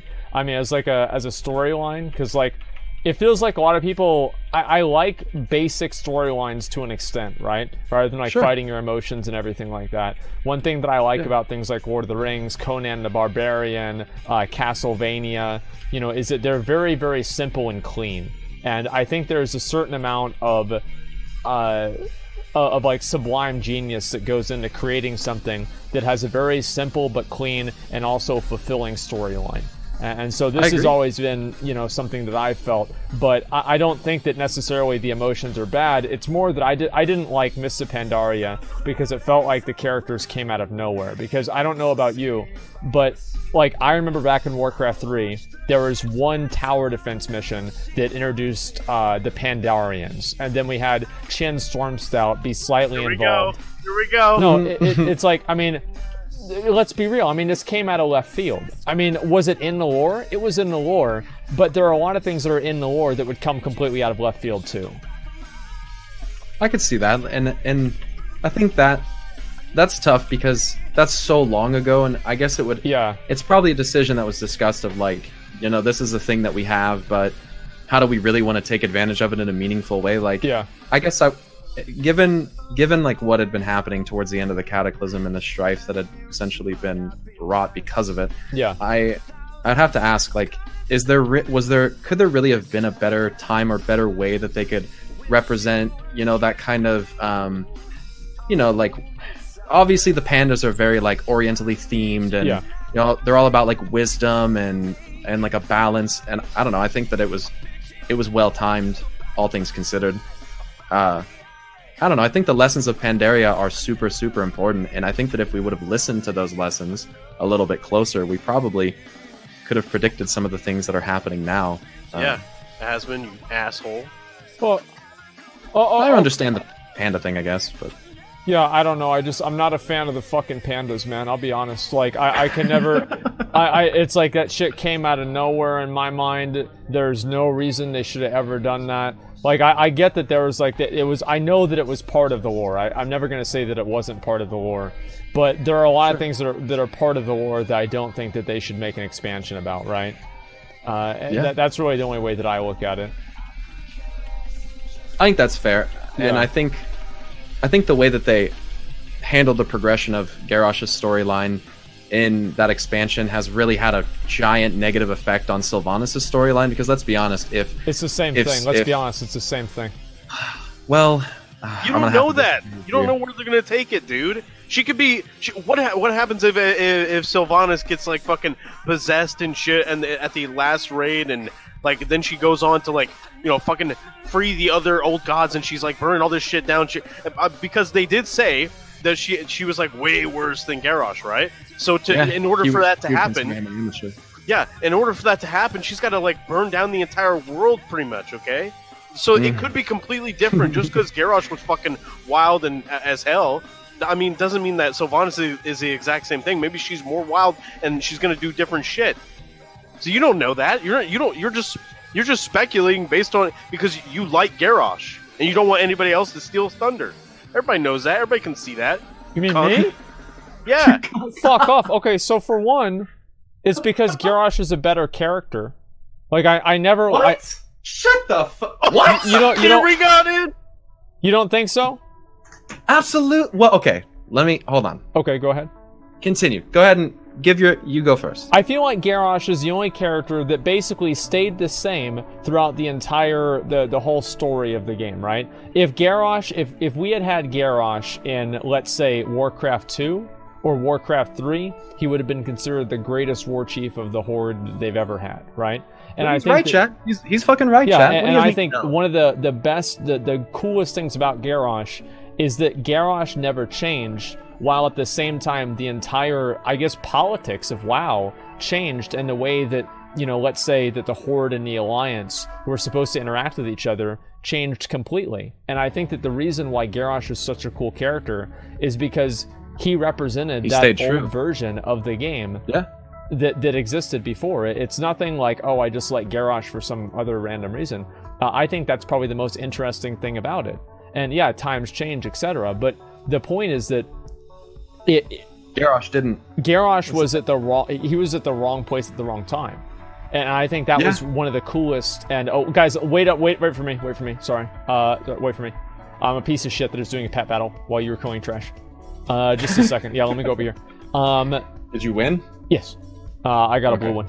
And so yeah, anyway, like the way that I look at it, right, is that Garrosh was pretty much like almost like a time capsule of the old Horde.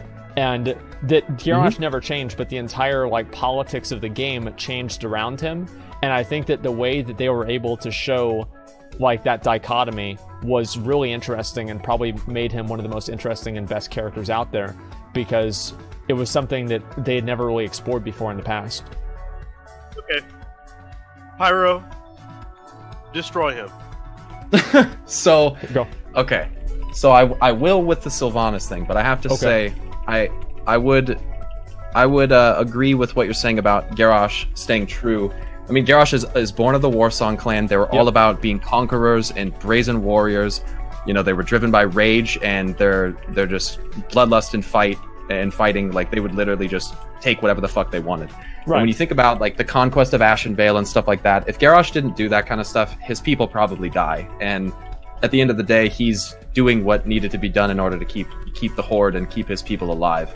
Up until the point where he basically kind of fell into that kind of, I wouldn't even call it an inherent thirst for power, but just meddling in powers that he didn't understand that kind of just led him to his ultimate doom. Like, meddling with the heart of Yasharaj was fucking stupid. And everything Garrosh did up until that point, I can kind of understand. And plus he called Sylvanas a bitch, which he's like the only character in the game to ever do it. I gotta give him props.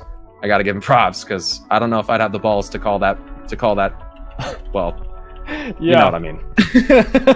So, with that being said, oh god, I do sound like Ian. Jesus Christ. So, Sylvanas, however, I think is certainly a little bit different. She had that ultimate, that basically that divine beauty as in her elf form. Like, she was, get some gotchis in the chat. She was hot. She was fucking hot. Like, she was the Ranger General of Silvermoon. She was a noble. She was defender of her people.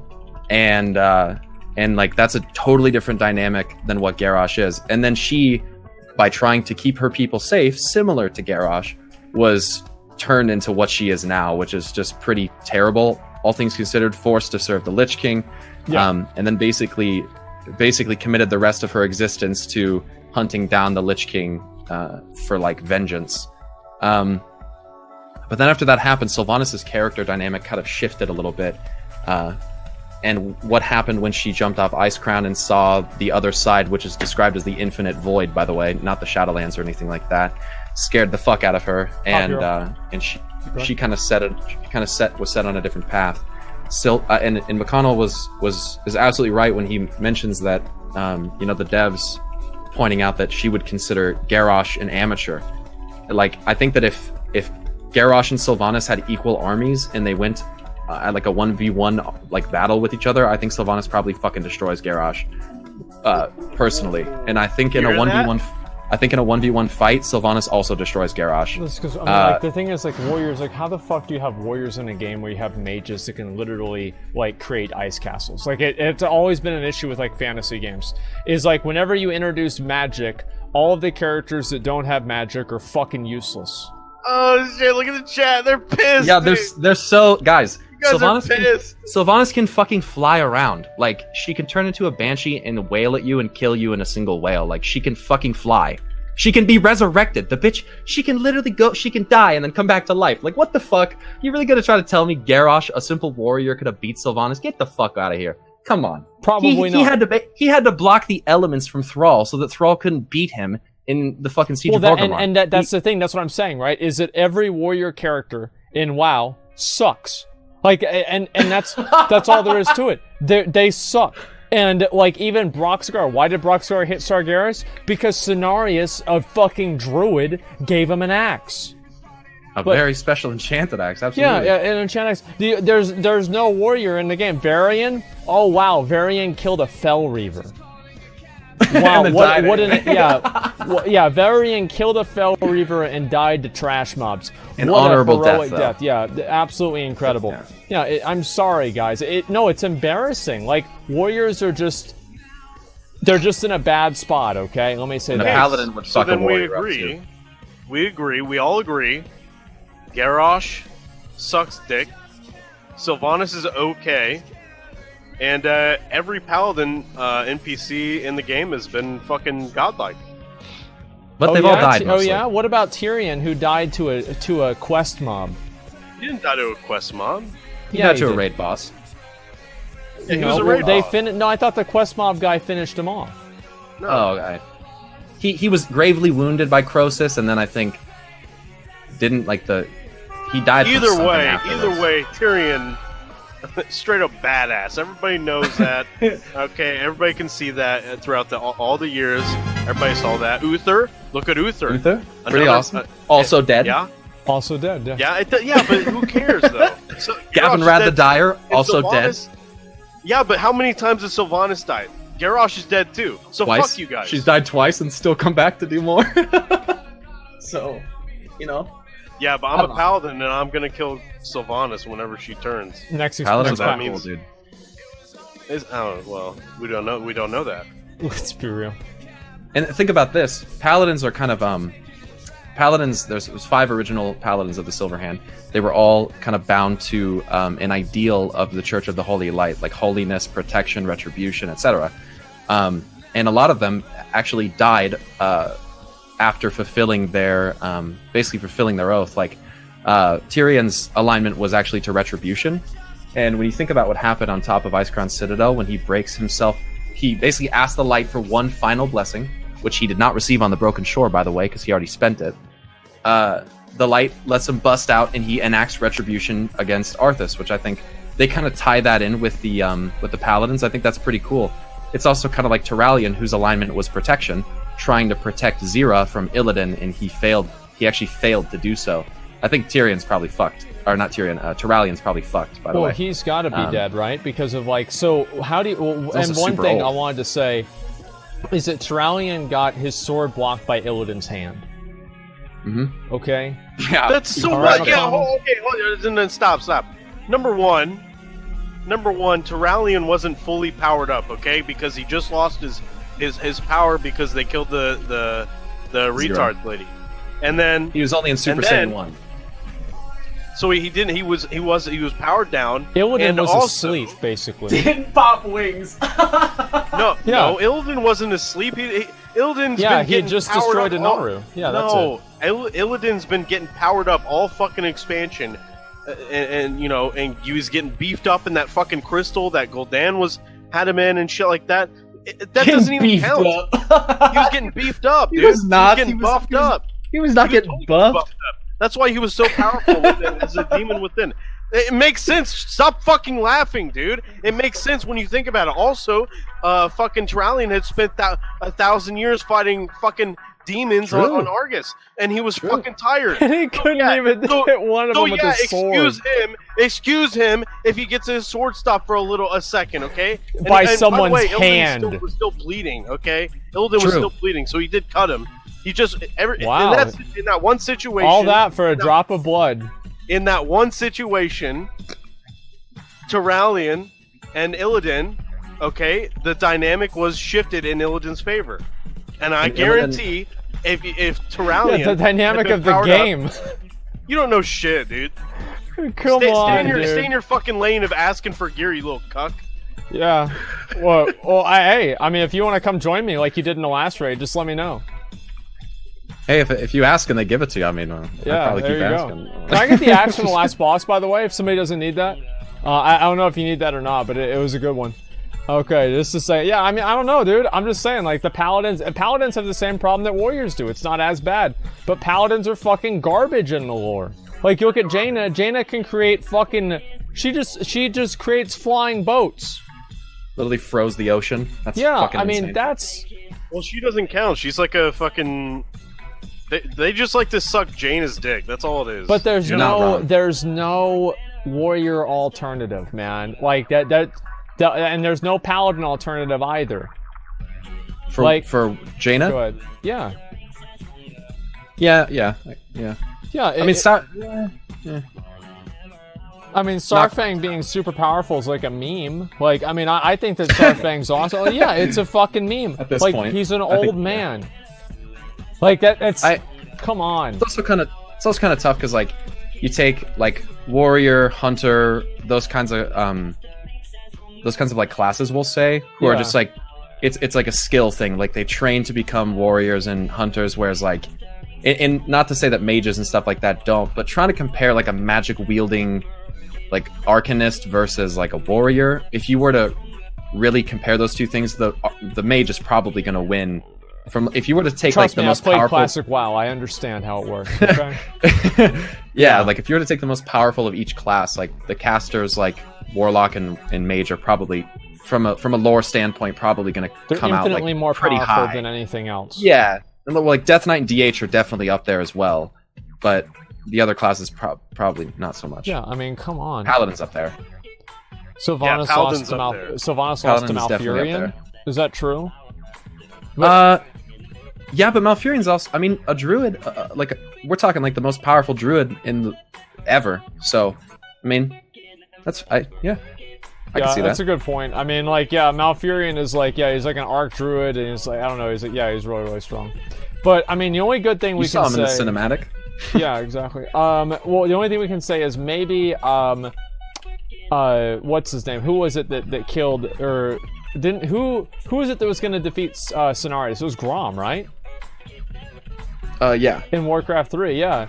So, Yeah. like, if he could beat Cenarius, I guess, like, Grom's a badass. But that just seems like bullshit to me. How could you beat Cenarius? He's a demigod. I don't know. That's a good point. Yeah, it seems like bullshit. How the fuck does that happen? He'll just be reborn probably, like because of the Emerald Dream. Yeah. Like if Grom were to fight Cenarius in the Emerald Dream, Grom's getting fucking leveled. Yeah. But I also, don't even think it would be a challenge. Demon Blood as well, right? Twice. Wasn't he demonically empowered at that point? Oh yeah, he was, because they still had the blood. That was like right after they drank the blood of Manaroth, and I think it was an Ashen or Estranar or something like that. Yeah. Okay. Yeah. What about Bolvar Fort Dragon? I mean, like, yeah, I don't know. Bolvar literally died to AoE damage. Like, I mean, it's sad. Another glorious paladin. Like, What? actually, wait, is he a paladin or is he a warrior? Bolvar He was a paladin. He wasn't. No, he was. No, Yes. Paladins do not claim Bolvar. Paladins Yes, do you- not claim Bolvar. Oh, I He's a see, weak, I see. He's a weak pussy. He's a weak pussy. We never claimed him. He's a warrior. He's one of the warriors. He stood in fire. Yeah, he literally, yeah, he died to AoE. It's just sad, man. Like, Muradin? I guess Muradin's pretty powerful, but I mean, like, not really. Yeah, I mean, come on. I don't know, man. Yeah. I'm not happy Maybe about the way Stonefish, that so. they've been doing Warriors, okay? I feel like, and it's not even their fault either. I mean, it makes sense. What about Thrall? What do you think about Thrall as a character? I like think to hear this. Thrall basically. So my opinion of Thrall waxes and wanes as the amount of hair that he has waxes and wanes, right? So like back whenever in like Cataclysm and WoD and everything, whenever Thrall had basically no hair, terrible character. Hair starts growing back, better character. Like they bring him back, he's this beefy badass orc. He's just He got like fucking buff, huh? yeah, he looked like a fucking Yeah, badass. Thrall's balls. Yeah, he looked awesome. He was just like, okay, this is what we've been waiting for, right? And before then, it was just kind of sad. Let's be real. What if they kill Thrall and Mulgore? Oh, you don't think What they if- do that? Oh, yeah, I do. They will never kill Thrall. I Mark think they my might, words, dude. they will never kill him ever. You know how Sourfang has been like kind of chasing that like honorable death, kind of Yeah. like his son. How fucked up would it be if Thrall sacrificed himself to save Sourfang and it actually cheats Sourfang out of an honorable death and Thrall dies because of it? What do you think would happen? I really like that, right? I like that idea, right? If they wrote it like that, I would love that. Can I get the helmet and then also all the rest of the loot real quick, guys? Just real quick, if I get the loot. Not gonna lie, I think that might actually happen. Really? I hope they don't kill Thrall though. I do. I hope they do not kill Thrall. If Is they it just because it's Metzen? Well, not really. I mean, he's been a long-standing character, and this is part of the character redemption arc, and I think he should come back, and he's such an iconic character. I think removing Thrall, it's like you look at all the other, main characters of the Horde, and if you're removing so fair. many of them, I think that, people lose a lot of the identity of, like, their faction, right? Because, like, the faction leaders, I think, kind of, they're the manifestation of that identity. So you have, like, you still have Jaina, you still have, Tyrande, you still have Muradin, you still have the Mechatort guy. I mean, like, Yeah. Yeah, he's frozen. Yeah, the Ren. Yeah, you still have Anduin, Ren, exactly. And actually, Avelin. Like, yeah, you still have all those Malfurion. Yeah, the Alliance haven't lost any sort of their major, like the characters that were still in Warcraft 3. I'd like to see Thrall come back and become the War Chief. That's the only thing that would make sense if they want to have some sort of like a. That's Varian. Yeah. Say what? They lost Varian. That's a pretty big one. I think. That is true. Yeah, they did lose. And then like Varian. Uther the Lightbringer and Arthas. Yeah, well, no, I mean, we obviously, like, the Alliance has lost people, but, like, you look at the Horde, right? I mean, how many of the Horde characters do we still have, right? I mean, like, Sylvanas has been, I think a lot of people have been alienated from Sylvanas' character. And then you look at, obviously, Thrall has been, wishy-washy. Cairn, dead. Let's see, who else is there? Vol'jin died, but then kind of came back. Vol'jin is like this is like this weird thing they do now where no characters actually ever die, and so they just keep recycling them over and over and over. So what do you think is going to happen with the Lich King? Because like I've been wanting a Lich King expansion forever, and we have Talia Menethil. I mean, she's going to marry Anduin, right? I mean, like that's... Yeah, if Kalia Menethil that's really fucking bad news, by the way. Why? Are you ready for this, Mcconnell? I've heard it. Okay, I'm not going to go as far as you as mean Kalia Four Dragon, right? Or Talia. I think it's speculated at this point that Talia Four Dragon is the daughter of Kalia Menethil in Bolvar Four Dragon. I think that's kind of where people are going with that. Okay. And Kalia Menethil is the sister of Arthas Menethil. So if Anduin married Talia Four Dragon, then he would become heir to the throne of Lordaeron and heir to the throne of the Lich King. So there's that. How much veracity do you think that there is in the claims that Anduin is actually Arthas' son? Oh man, I think that'd be cool, but I think it kind of ruins some of the continuity between Varian and Anduin. Like I kind of feel like that kind of fucked that up. But then again, I mean, Anduin looks fucking nothing like. Well, he doesn't look that much like Varian, and they have the same hairstyle. Yeah. I think he looks quite a lot like Arthas. Yeah, I mean, yeah, exactly. They did do those kind of, and it could be for a different reason. They did do that cinematic parallel between Anduin and Arthas, where he marches into the throne of Lordaeron, just like Arthas did. I forgot all about that. That could be a thing. Anduin he's similar to Arthas in certain ways, but I think Anduin's more grounded, and I think that having Velen influence him in the way that he has given Anduin a little bit of plot armor. Plus, Anduin is basically like a mortal representation of hope, which kind of gives him like a shitload of plot armor because that makes sense. In WoW, like if you have hope, like you can kind of do impossible things, and that's something that Kalia Menethil actually says. It's something that ANR demonstrates, but we won't get into that. Yeah, I mean, that's one of the things is, like, I always wondered about that. I mean, do you think that the Lich King is going to be a threat, or is he just going to be some sort of, like, neutral evil? I think that... he's definitely a threat just because of what he is. Okay. But at the same time, I think that that's something that we could see... I don't know, man, because I thought at one point that maybe Sylvanas could leverage that and in some way like ally with Bolvar. Yeah, I think that'd be kind of cool. I thought Sylvanas was going to kill Bolvar and kill him as the Lich King and take over. Yeah, I mean, when she saw that there was a new Lich King sitting on the throne after Arthas died, she wasn't really happy about that. So I don't know. I think it'd be cool if they did something. Yeah, I think they'll probably do something with Bolvar because of his hatred for the Red Dragonflight, and the Dragonflight's being pretty important again. Oh, so Bolvar hates the Red Dragonflight. I didn't even know that. Oh, yeah. Well, yeah, he hates him because when he was about to die, they breathed fire on him that kept him alive and turned him into what he is. And if you play a Death Knight in Legion, you actually go on a quest where he sends you to the Red Dragonflight to actually have you exterminate them. Yeah, they removed. Yeah, he doesn't like them very much.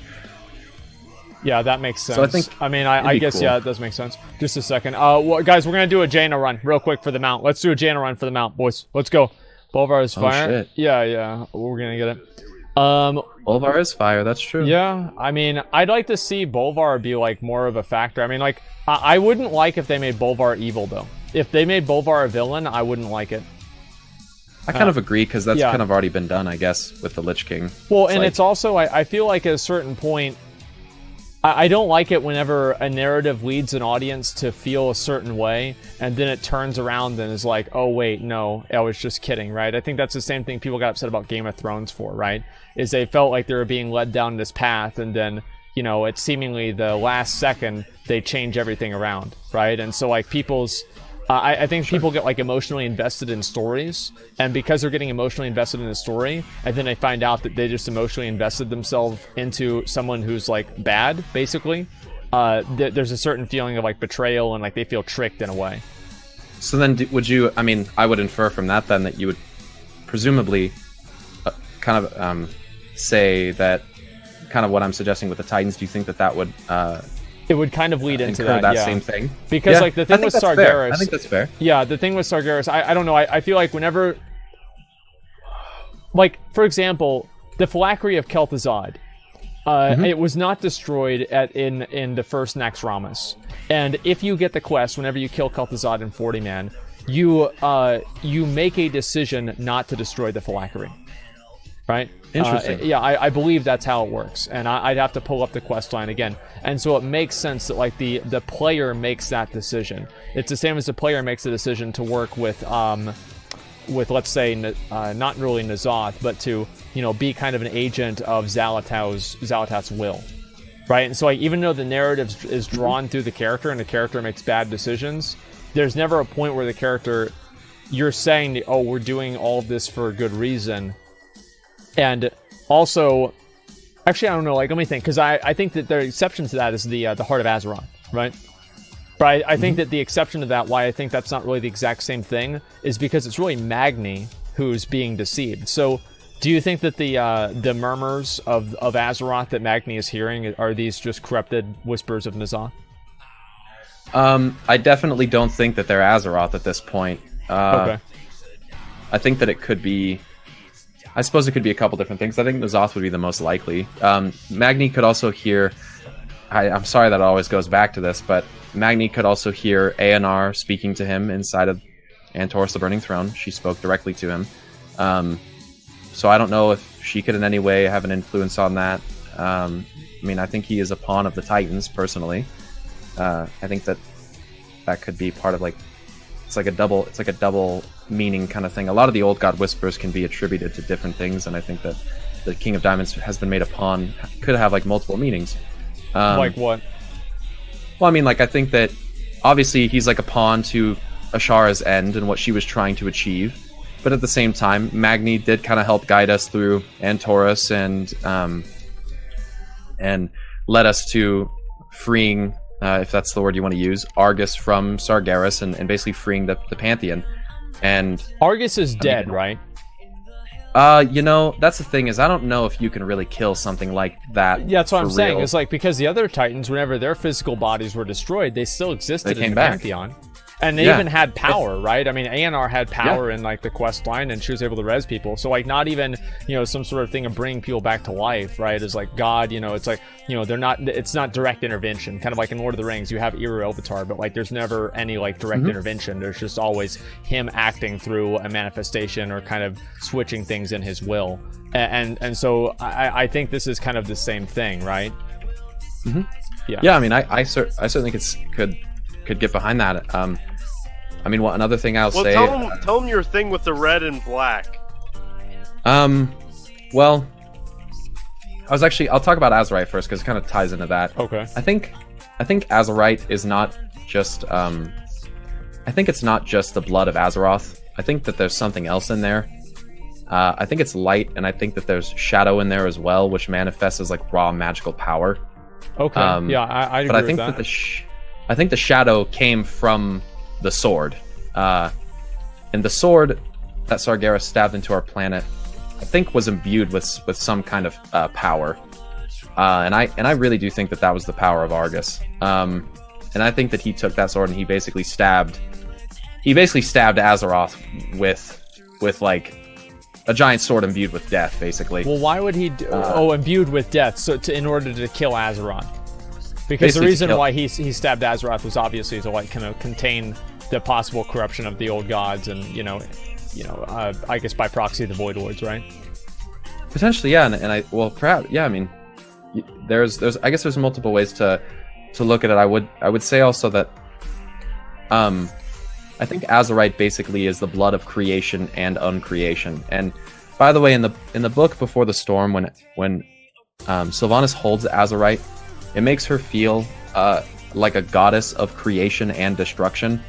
I think that's a pretty big hint that's kind of going on there, that Azerite's not just any substance. I think it's possible that Sargeras basically, for lack of a better way of putting this, I think he basically infused Azeroth with Argus, and now they're basically made one.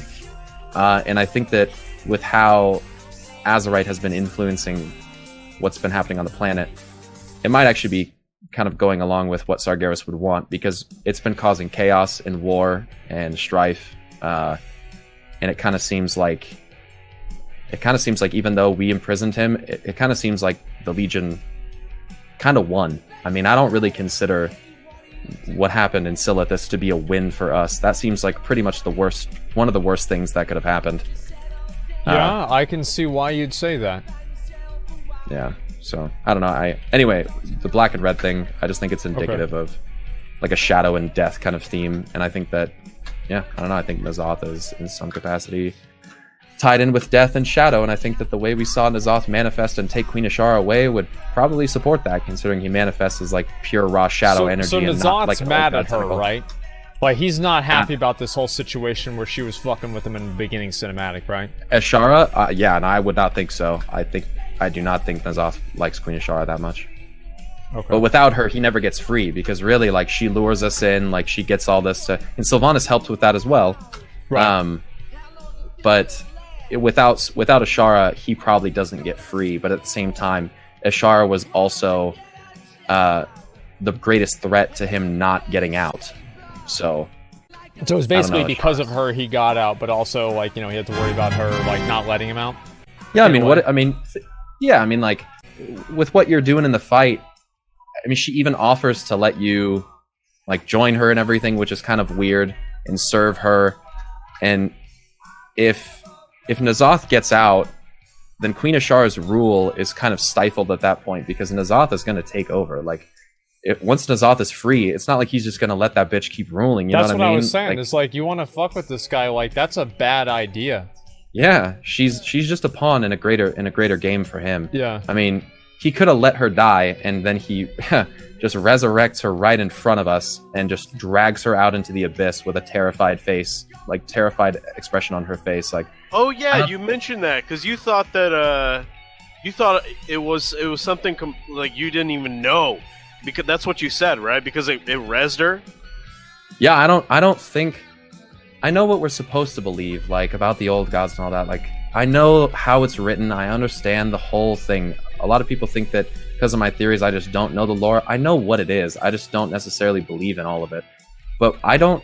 From what we've seen with N'Zoth, with what we saw in that cinematic, N'Zoth does not seem like a regular old god. I don't even know if N'Zoth is a fucking old god directly at all after seeing that, because that's nothing like any old god shit we've ever seen. Like, that was insane. We just flat out resurrects that bitch right then and there. There's not many forces in WoW that can do that. Well, was one of them she that dead, can. though? I mean, I don't think she died. Oh, I think she did. I think she died. I don't know. I mean, they were walking up to her. She wasn't dying. I mean, what do you mean? She couldn't breathe. She was like, she died. I mean, and then she fucking collapsed, dude. What are how you do people not about? think she died? Yeah, like she. I don't think that she died. Yeah, I think that. Yeah, I think they just. She passed out. She was unconscious or something. We didn't fucking choke her with a sex toy till she passed out. Chat. We beat the fuck out of her till she had no health left. Then she collapsed on the ground and fucking died. Yeah, just like Garrosh. Did he die? True. Okay, that's okay. True. Yeah. But still, I don't know. I mean, I don't think that she was going to die. I mean, even she's totally dead. I don't know. Man. She's a fish, man. You think fish can breathe without water? We were under the ocean. Fish breathe water, Asmongold. Don't you know? Yeah, no, we were under the ocean. That doesn't even make sense. Just a second. Let me read some of these. Okay, just give me a second. Owen Discord, thank you for Shadam, $2. Ask if there's a coincidence that Ulduar is the time-walking raid after we first kill Ashara. I would go there and see if there are any clues tied between the two. So, well, actually, I do have a question about that. And So, Odin being freed from Helya. Yeah. Do you think that was actually a bad thing? Oh, well, Odin in Norse mythology is kind of a huge dickhead, so I don't really know if that's a good thing for us. Is he a dickhead, or is he... I don't really... I mean... He's kind of a dickhead. I feel like in Norse mythology, like, everything that basically you do has to be against, basically, Jotunheim, right? Which is, like, the frost giants and, like, the agents of, like, Discord, basically. So I don't think they have, like, the same level, like... I don't think Norse mythology utilizes the same type of, like, Western morality at all. So yeah, it's hard really even to say. That's fair. That's a good point. I mean, also, like, I don't know, Odin's kind of weird in that he's apparently one of the Titan Keepers that was gifted his powers from Aman'Thul, yet Odin doesn't really... I don't know, he doesn't seem to exemplify that if Aman'Thul is supposed to be the god of time and all that stuff. Yeah.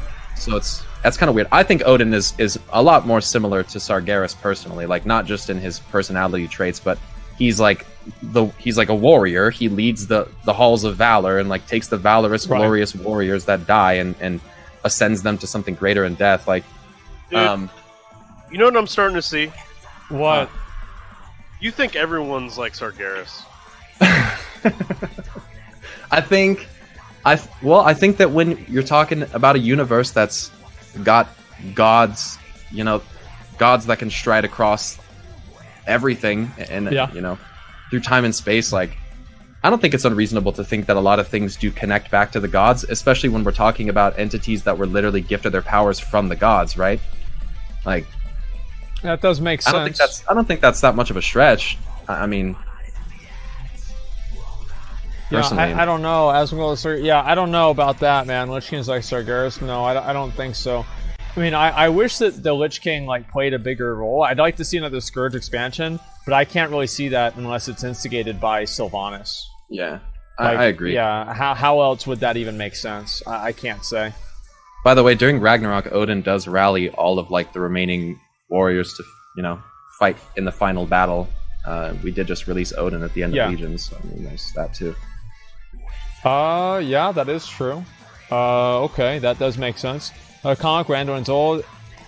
Talk about the comic where Anduin is old and ready to face the Void Lords with Velen. I think that people took that as, like, definitive plot armor initially. I do think that I don't have a source for this, so I don't know if someone is capable of finding it, but I think I recall reading from a dev interview that was supposed to represent just one possibility, basically like a prophecy. So they're leaving their options open. Yeah, I think so. Like, okay, it's a possibility, but we'll see.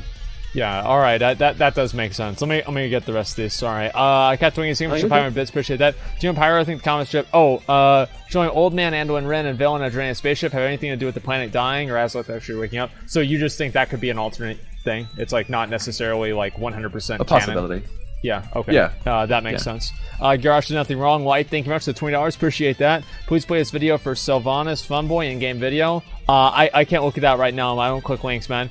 I just watched Taliesin ran at you for a straight hour. What's the goddamn man's problem?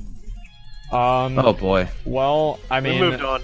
We moved on. Yeah, I think it's probably better. As I said, I already, as I said everything that there is to say, and that's all there is. I don't want to go in and back and, you know, dredge that back up. We're going to go above this. I mean, if he says something else new, then maybe I will address it if it matters. But ultimately, I've said everything that there was to say. I don't accept the apology. It was fake, and that's all I'm going to say. Okay. Just a second. If warriors are weak, then what are monks supposed to say? Monks? Oh, at least you can heal yourself. True. Like, I mean, come on. Well, like, you can as a warrior too, can't you? Like, enrage. Do you still have enraged regeneration? Oh, I mean, like in the lore. Like, that's I mean, a cooldown though. Oh yeah, I guess yeah, that's true. They don't just like heal themselves. Yeah, in the lore, warriors still have first aid. Loxy, thank you very much, Loxy. I got them all, I think, now. Season Classic, be prepared. Love the stream. Doomgate, thank you very much for the $7. I appreciate that too, man. Can you please just say, Thorpe sucks at Elisham? Damn. Hopefully that was worth your $5. Okay, there you go. We just have first aid? Yeah, I think so. You saw 1% conversation Tyson made for you. It's supposed to hear the I'm sorry part, which you're misunderstanding the situation. At a certain point, it's like kind of... like, whenever somebody does one thing, it kind of invalidates everything that they do besides that. Right? Sometimes you only get like one chance for something like that. Well, it's also like, you can't say one thing then act another way. Yeah. Like, I was willing to give him the benefit of the doubt the first time. Wait, actually, I said I wasn't going to talk about this. Okay. Yeah, you probably shouldn't, because I'm going to start talking about it, and it's not going to be good. Let's go ahead and we'll kill Jaina here, and we'll get ourselves the mount. Let's do it, boys. I read my. Do you have the mount? No.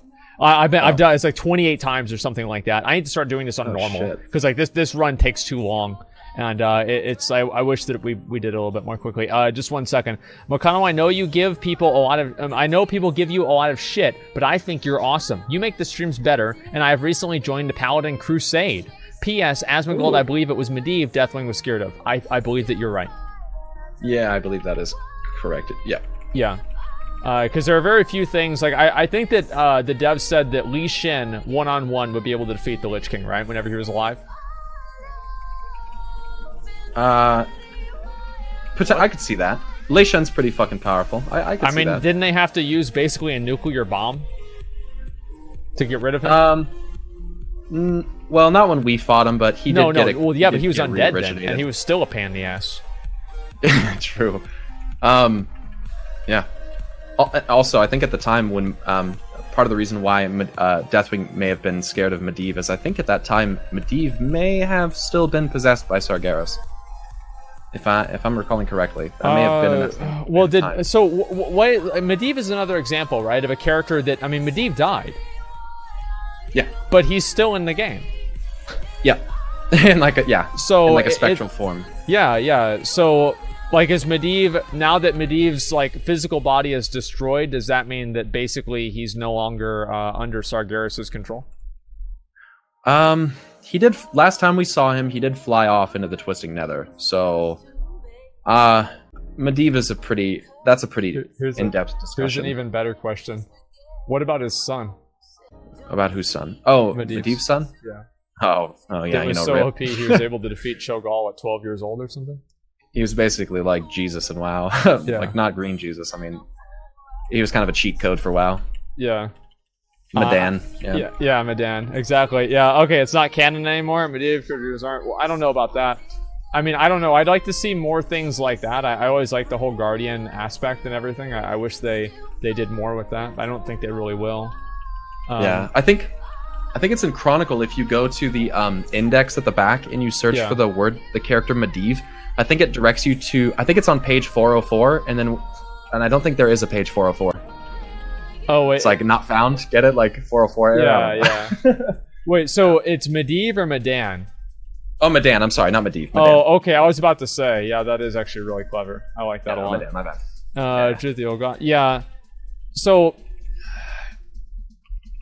do you think that like all like the races, like what I was saying earlier, like the races being actually created by the old gods is like that's a thing? I think that I'll put it this way. I think that the old gods' flesh came from somewhere else, and I do think that flesh and mortality is something that is probably more associated with death than it is to something like the void. That's my stance on that. I think that mortals inevitably have to face their end, and that is of course death. Right. To me, I think flesh makes more sense to be associated with death. Okay. So that's what I'll say about that. I guess that kind of makes sense. Okay. Everything at race is 2020, dude. Not yet. I don't know what the rules are gonna be in 2020, man. Okay. Hopefully we get the mount here, boys. We've been going for this for a while. It's about fucking time. We're gonna get it right now. I'm ready. Mount God. Literal Mount God. Let's go. Get your I was here's ready. Yeah, Get your dude. Here we go. Here we go. Pop off, boys. Pop off. I'm gonna literally cast a fucking demonic spell on you to get this mount right now. You fucking ready? Right, man. I am so ready for this. I'm doing it. You can't see it. I hate doing this run. Of all the runs, I don't hate doing Underrot. I don't hate doing King's Rest. Actually, I do hate doing King's Rest. I hate doing Underrot. Yeah, it's so annoying. But this dungeon, I don't really hate. Well, I don't hate... it takes so long. That's why I don't like it. It just literally takes a long time. So hopefully let's get them out. Come on. Please don't make me come back here. Please don't make me come back here. Come on. No chance. Fucking my god. Gotta have devil's advocate. Well, that's the chat. See? Fuck you. Rip. Okay, you know what? You can't bonus roll that mount, can you? What? I don't think you can. I'm gonna do underrun. I'll do underrun right now, and I'm gonna get so I can get the mount that you stole from me. Yeah, but you ain't getting it. I'm about to get Oh, it. you got that mount, McConnell? So okay, Of course I you haven't do. heard about Of this? course I have it. Okay, Oh, that's sick. okay, No, I all right. haven't heard about that. Listen. This is a great story here. All right, so McConnell had this really great idea that the mount dropped, and the person that it dropped for was willing to trade it to me. Mm-hmm. And McConnell said to this person, McConnell said, trade it to me, and I'll trade it to him for content. I feel like I've heard this type of similar scenario before. So the thing is that he trades the mount to McConnell. Yep. Mount never makes it to me. Shocking. Yeah, just never. Yeah, I know. A big shock. Inzex, can you heal too? I don't. Yeah, I think. I'm not we gonna probably lie, need you. man. I think as soon as that drops into my inventory, I'm probably hitting learn. Hey, like I'm gonna get it this time. It's not gonna be a big deal. Ask him what's Twilight Dragon from. What's this here? Just a second. Dragon Soul Garosa. What's with the Twilight Dragon from Dragon Soul Gariosa? Gariosa. I don't know about that. Like, I need more context as well. Yeah, that seems like kind of a partial question. Madam, no, I was mad about the mount. And don't forget, you left out the other part of the context where I was gonna give it to you, and then you started being a fucking cunt, a fucking Asmongold hole, Asmonhole. That's great. Okay, to me. I like this victim blaming that we're having here. This is just Victim amazing. blaming? Yeah, What are you talking this is about? victim blaming. McConnell, I think you're punching down, right? I should stop. I should shut Yeah, up. I mean this is disgusting, McConnell. You know what? Just consider it a small price, a very, very small price paid for me carrying your stream for 2.5 years. All right? Okay, dude. Okay. Well, whenever you're ready, you can go and try and carry your own. Let me see if there's any more donations for me to read here. Okay, let me scroll all the way up here. Let's see. Soon classically, I got that one. Hellscream, watch your mouth, clever bitch. If Sylvanas is able to win 1v1 against Hellscream, why didn't she challenge him in a Magorka whenever Hellscream spoke like that to her? Legendary Warriors, Grom, Hellscream, Brockscar, Asmongold. Because she knows she's a bitch. Yeah, because it doesn't matter, right? I mean, like, the thing is that there's plenty of people, they take bullshit all the time. That doesn't mean that they could, if they could get rid of it, they could get rid of it. It's not going to deal with it, right? It's just simpler to just let it happen, right? I mean, she looks at Garrosh as just a big, dumb fucking idiot. Who cares what he says? That's probably honestly, that's probably what it was. A lumbering brute, yeah. Yeah, just a She's big, lot dumb more. fucking idiot. So who cares what he thinks? Which he was. What's Rathion's plan? Ooh, Oh, that's no. really hard to say, dude. I don't know. That's Nobody tough knows. to say. Rathian likes to pretend like he's not corrupted in any way. But if I remember correctly, back when you do the quest where you purify the eggs for Rathian, I think you pick up 3 eggs, and I think you give the little crazy guy, little crazy gnome, looks like Einstein. I think you give him 3 eggs, but I think he only gives you. I think you only see him purify 2 of them. I don't remember though. Either way, I think Rathian's probably a little bit sus, and we probably shouldn't. What about Trust him. Evanhorn? Evan Horn's good. Like, he's good. I think Yeah, I that mean, he's universally good. Because, When like, Evans, I think because of Okay. Deathwing, everybody just assumed the Black Dragon fight with the bad guys. I think the only actual, like, real, like, universal bad guys are the Twilight Dragon fight. It seems like to me.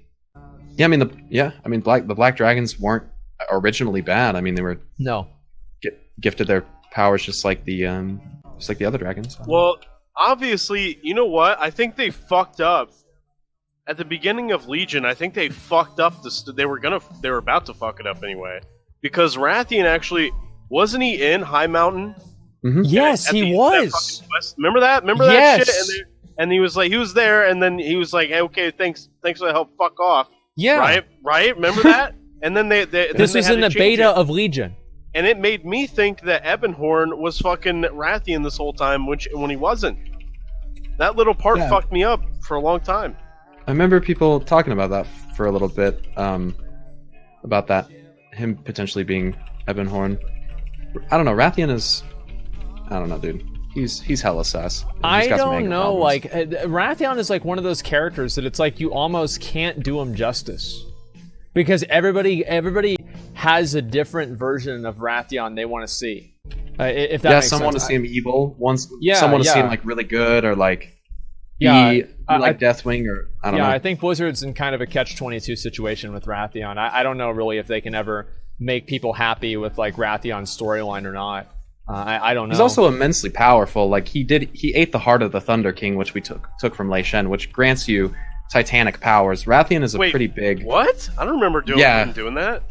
So it's actually the Thunder King. When did he do that? Yeah, what do you mean? So that's part of the legendary quest line. You guys did that, right?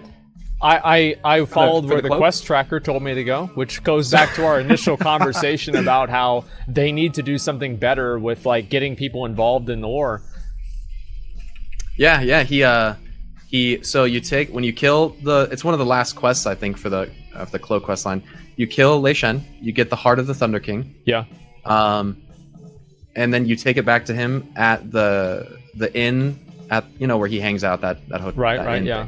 Playing chess with Anduin. Yeah, and then he eats the heart, and has like this weird vision from the Titans, and then Okay. Oh, is that where the fucking planet is that where he brings the planet up?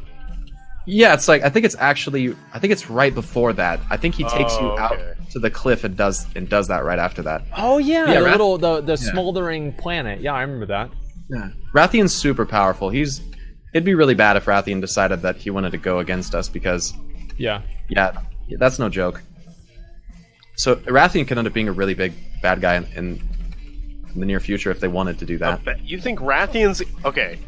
Well, I would be so disappointed. if they Rathian's did literally that. been helping us the entire time. He even cleared out the fucking. Didn't he help clear out that rogue place? Remember that he exposed the corruption within the rogue, fucking place there. I don't know about that.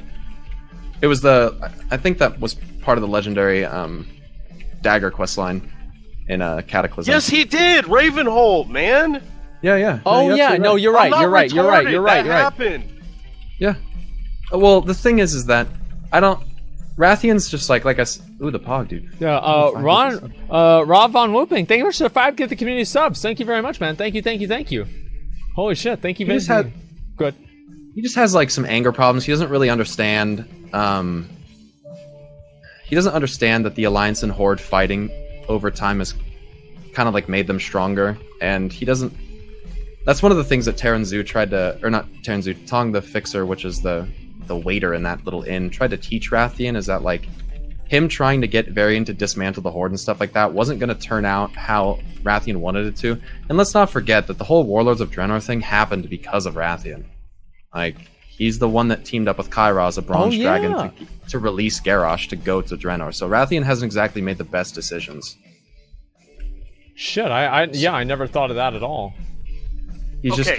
At worst, at the absolute worst, he's neutral. Okay, there is no way. I do not see them making Rathian a bad guy. He's powerful, but I don't think he's a bad guy. And if you tell me he is, then fuck you. I think that Rathian is like that guy in the different, like in like different stories where they're like the cool guy that is kind of like Illidan. I think Rathian's kind of like Illidan, where he's trying to do like, or maybe I don't know about maybe not Illidan. Let me think of a better example. Go ahead. I could see him as like the thing that really worries me about Rathian is that he's trying and he calls Deathwing his father, which I don't know if that's technically correct, but he's trying so hard to not. True. Yeah, true. I think he's trying so hard to not be like Deathwing that if he's not careful, he's going to become like a self-fulfilling prophecy. Like an anti-Deathwing kind of? Like that. Well, no, he's going to end up being like him out of he's going to he's like trying to escape it so much that he's going to end up doing something. Exactly, like he's going to fuck himself over. Yeah, I see. If he's not careful. Yeah, like Antifa. Okay. Yeah. Sure. Sure. Sithantria, can I get the fist weapon that you got off the second boss? If you don't need that, if I could get that, I don't have that. Just real quick, if I could get that. Okay, yeah, exactly. Bash the wrath.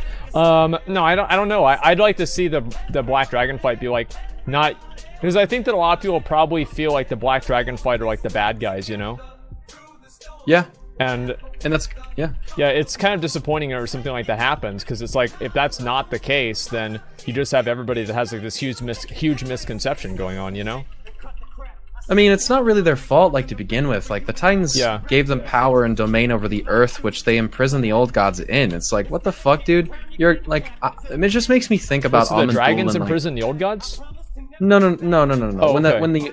when the Titan Keepers imprison the old gods for the Titans, when they gave them their powers, the reason why Neltharion became corrupted is because he was gifted with gifts from Khazgaroth, apparently, which inherently linked him to the Earth, which is why Neltharion became corrupted by N'Zoth. But it's just like, when I think about Amon Thul being like the god of time and probably being able to see through time, I just have to fucking ask, like, did they really not see that coming? Like, I don't. It just seems like a very arrogant thing for like a god to not see coming. Just kinda seems that's really one dumb. of the things. It's like whenever it goes back to the time travel thing. It's like whenever you try to explain things in time travel, like the demons transcend all realms and everything. Like it literally, like nothing. I feel like nothing about it makes sense ever. I wish they would have never done that. The only reason why the demon thing kind of would make a little more sense to me is because I see the Twisting Nether as like a tangentially linked realm. It's like the realm of magic where time is flowing much faster, and because of that, they're able to traverse. It's kind of like, think of it as like, this is like pseudo physics and science, I guess, because we can't prove this necessarily, but think of it like a wormhole, you know, like you jump into a different realm, you travel X amount of distance in that realm, and it's actually 4 times further in the other realm. Yeah, like basically the hyperbolic time chamber in some metaphor for like Dragon Ball Z. Exactly, like they're able to transcend the normal boundaries of time and space in the Nether. Yeah. Because it doesn't coincide with the same laws of reality. So I guess, I don't know, but I totally agree. Like the Murazon time travel, I don't know about all that shit. It's really annoying. That's also, very confusing. I want to point out something, and this is like, I think WoW is very much inspired from D&D. I've only played D&D one time, and it's pretty cool, I guess, but I don't know, not necessarily my thing, but I like the lore of D&D and the concepts of D&D, and the two most evil kinds of, first off, the most evil kind of dragons in D&D are the chromatic dragons, so red, green, blue, like colored. That sounds so bad. Like those kinds of dragons. Yeah, dragons. Yeah, and the good dragons are like the metallic dragons, like bronze and those kinds of dragons that are made of metal. It just so happens that the two most evil kinds of dragons in D&D are the red dragons and the green dragons. Sorry, Mcconnell. Both of those dragon fights stem from A&R the Lifebinder in WoW, and they're green and red. But anyway, that could just be coincidence. That's a side point, though. Yeah. Well, anyway, another underrot run, another no mount. 35 attempts. 35. Wow, that's shocking. Shut. I can't believe you didn't get it. I think black dragons are evil too. D&D. I think all the chromatic dragons are evil. What if they res Sylvanas' punishment? I don't think they're gonna do that, man. I don't know about that. I think it make it okay to play Kulturian Monk. And did you see the Twilight Avenger mount? From the Island Expeditions, it says little is known about the fate of the Twilight Dragonflight, though they seem to exist in numbers in Grimbatal to this day. So this has been something that it's like Blizzard has been continuously building this up, especially now with having like the other little whelplings be there too. Yeah, I'm excited to see what they do with that. What would you, this is random, but what would you think if they I don't know. Do you think it'd be lame if they gave Sylvanas some kind of redemption arc where she ends up retaking her mortal form as she was before she got turned into a banshee? Do you think that would suck? Or do you think that'd be kind of cool? Yeah, people say that. I feel like, so basically, it's the same thing as like redeeming, like there are certain characters, like they do like a bunch of bad things, and it's kind of the same criticism that people had of Grom whenever at the end of WoD, whenever people were like, okay, well, you know, of course, like, you know, Grom did all these terrible things, but, you know, he's on our side now, and we're just going to forget all of that and rebuild Draenor together. And I think a lot of people were frustrated about that. And I said, like, things like that happen in real life all the time, right? It's like I believe like the Japanese emperor at the end of World War II. Like they never executed him or killed him. Yeah. Like they effectively rendered him powerless, but they didn't kill him or anything like that. So I think there's plenty of examples in the real world, but I think for, like a story, there's not like that same catharsis and fulfillment whenever, the bad guy who you've been fighting against and has been, killing everybody and all of that just ends up being, turns out to be the good guy. Like Illidan was always misunderstood. And I think also like they've created so many different ways to make, to make Sylvanas be the enemy of life or something like that. I feel like it would be kind of cheating people if they just turned around and changed all of that. So I don't know if I'd like that or not. I can see that. I'm a little afraid they will do it. Go ahead. Don't forget, didn't Yrel like lose her shit? She went like fucking crazy and then purged all of Draenor? Yeah. With light, yeah. Yeah. Yeah, that's fucking wild. Yeah, for the Mag'har orcs. Let me read these. That'll probably end up being a problem as well. Hey, Asmongold, can you please tell McCool he's super cool and give him these $2? Mcconnell, you're super cool. Just a second. Sup, Asmon? Sup, Pyro? Very interesting stream today. Also, ask Pyro to send you pictures of his fridge, on his fridge. Okay, man. Thank you. Oh my god. Yeah. What is that? I have roommates, and they're great. I like my roommates a lot. But there's just like a thing that's on it's like a birthday card or something. Okay. And it's got like I don't know who sent it, or like who it was. I mean, I assume it's for the female that I live with. But it's got like a dude without like a shirt on. He's like flexing on the fucking. It's like several pictures of this dude without a shirt like on the fridge, and you can just like. I did a video of like introducing to the house as I was moving in, and you can just see it out of the corner and. Yeah, they just... People found it? That's what they talk about. Yeah, oh, that's boy, what they talk about. Oh, boy. Yeah, it's going to be a tough one to explain. Yeah. Unfortunately, I did not get the underwrought mount. Thank you again, Mcconnell. Every time I don't get the mount, I think of you. I want you to know that. Chat, I have a girlfriend. Okay, get the Kappas coming in. I know you're going to Kappa that. Yeah. How does she feel about... Do you ever talk to her about Warcraft War? Actually, yeah. I think she's actually pretty into it. Like sometimes she'll come over and I'll play WoW, and she'll hang out on my bed and she'll play like Diablo on her laptop. So I don't know. I think she's secretly into the nerdy side of things. Does she play WoW?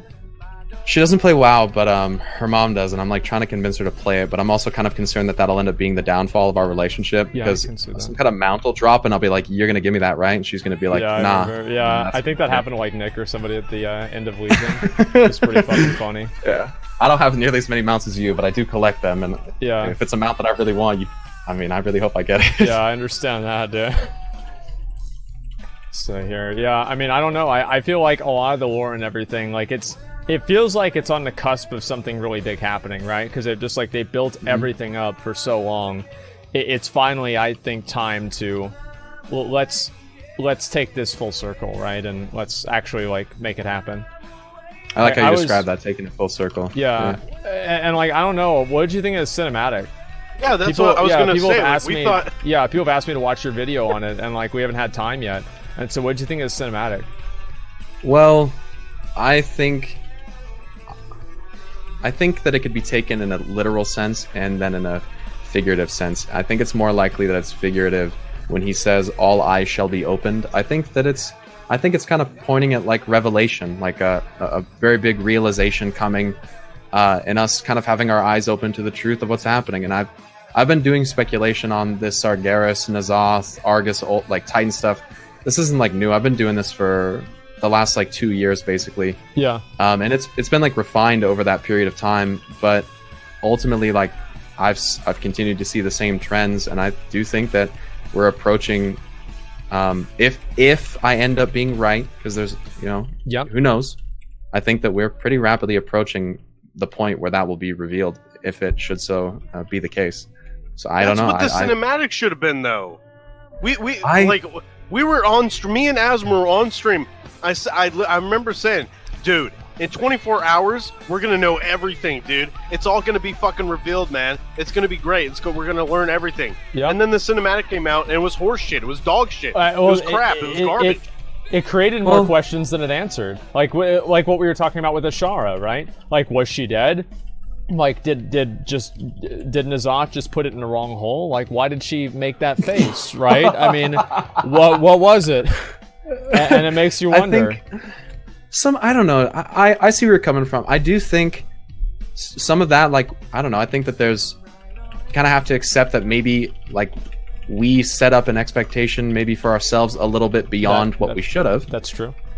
And I don't know. It is only patch 8.2. Like if we're talking like Legion terms, there's a lot of expansion and a lot of story left. And I don't know. We just kind of have to see what's going to happen. But I will say this, like, based on how many cinematics we've had in this expansion and the way that they've handled the story of this expansion, because I do think, like, comparatively, it's far superior, the storytelling in the game anyway, with the cinematics and the voiced quest lines and all that, to most of the expansions that we've had previously. And I think that I think so. I definitely agree. I think that honestly, like, and this again, it goes back to what you were saying and what we were both saying, is that I think that they should remove, if they want to make the lore quests, like, it's like everybody knows about the plight of the Defias in Westfall, right? From like classic WoW. Why did they know that? Because they had to read the fucking quests. Yeah. If they make the rewards from these different lore quests and everything more compelling, and they give these like cool little items that you can use, maybe enchants or I don't know, like something cool like that, it's like repeatable, I feel like a lot more people would do them. And then if you combine that with making the quests less accessible, or just like less easily accessible, you don't just like sit there and do it, you actually have to figure out, like what you're supposed to do. I think if they did those two things, the lore in the game, people would have a much better perception of the lore in the game. I agree. The more that you can get someone to really read and think about what you're putting in front of them, the more that they're going to be able to conceptualize the story that you're trying to tell. Yeah, absolutely. Yeah, it just feels like right now, I mean, it's basically almost zero. It's really disappointing, because like to me, like before I started watching and like looking into the videos, right, I had a very, very low opinion of the lore. Right, and I think that everybody else felt the exact same way in my stream. And whenever we started taking a look and like watching like some of these different videos by like you, Bellier, and just like a lot of the people that are just like putting out lore content, we thought to ourselves like, holy shit, this actually is way more complicated than we thought it was, and it's actually really cool. I remember. Yeah. We were watching the lore videos, and Pyro was in the chat. Yeah. And he was upset, dude. Pyro was fucking mad. He was saying he was calling me McCuck and all this other type of shit, dude. I did not call you McCuck. I did not call you McCuck. And because we were shitting on the lore, me and Asmongold were sitting up here saying, this sucks, dick, this is stupid. And he was just sitting in the chat going, fucking these nerds don't know anything. They never read the fucking quest. Maybe if you guys actually read the quest. And then he turned on his stream. Yeah. Oh, yes, I remember this. He bitched about it for an hour and a half on his own fucking... It was not an hour and a half. It was not an hour and a half. It was like 20 minutes. Mad, oh, my God. And Mcconnell showed up. He's like in the chat. He's like, trying to... Because I was mad at you, dude. I was pissed. Because what you fucking... I remember what you said, dude. But yeah, no, that was I never called you McCuck, though, for the record, alright? Yeah, that's a cardinal sin with McConnell. Never call him McCuck. Call him McCool. Oh yeah, sometimes. Well, there's a song made about that actually. Yeah, I just saw it the other day. Check yeah, the fucking song. I'm McCool. Anyway. Okay, all right. Well, listen. Like the only thing I'm saying, right, is that I appreciate that, by the way. What yeah. I mean, the thing is that like a lot of that kind of stuff. It's like also I think that's when people were really excited for the new raid to come out. Right? It's like my stream. Like we had that stream. I think what did we have? Like fucking 70,000 viewers or something. Yeah, you're like 70, people wanted to see. And I think that, like, why was that? I think a big reason was because all the people had been sitting there watching the lore streams and seeing, like, how cool this could be in the next, like, day or so.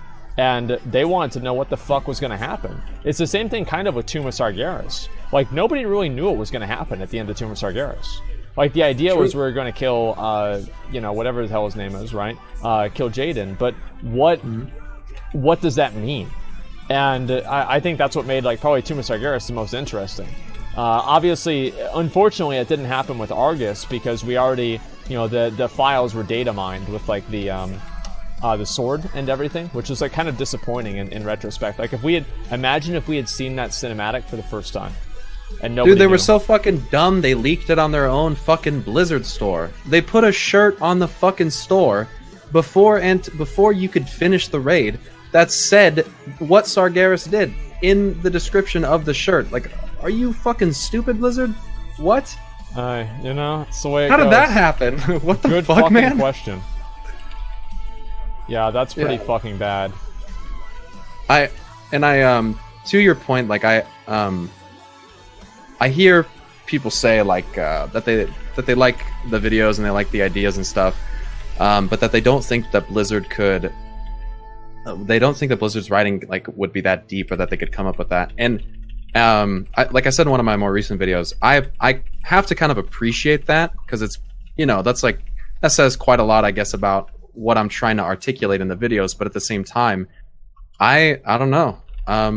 There's certain things that I don't have faith in Blizzard for doing, like making Warlock fun again.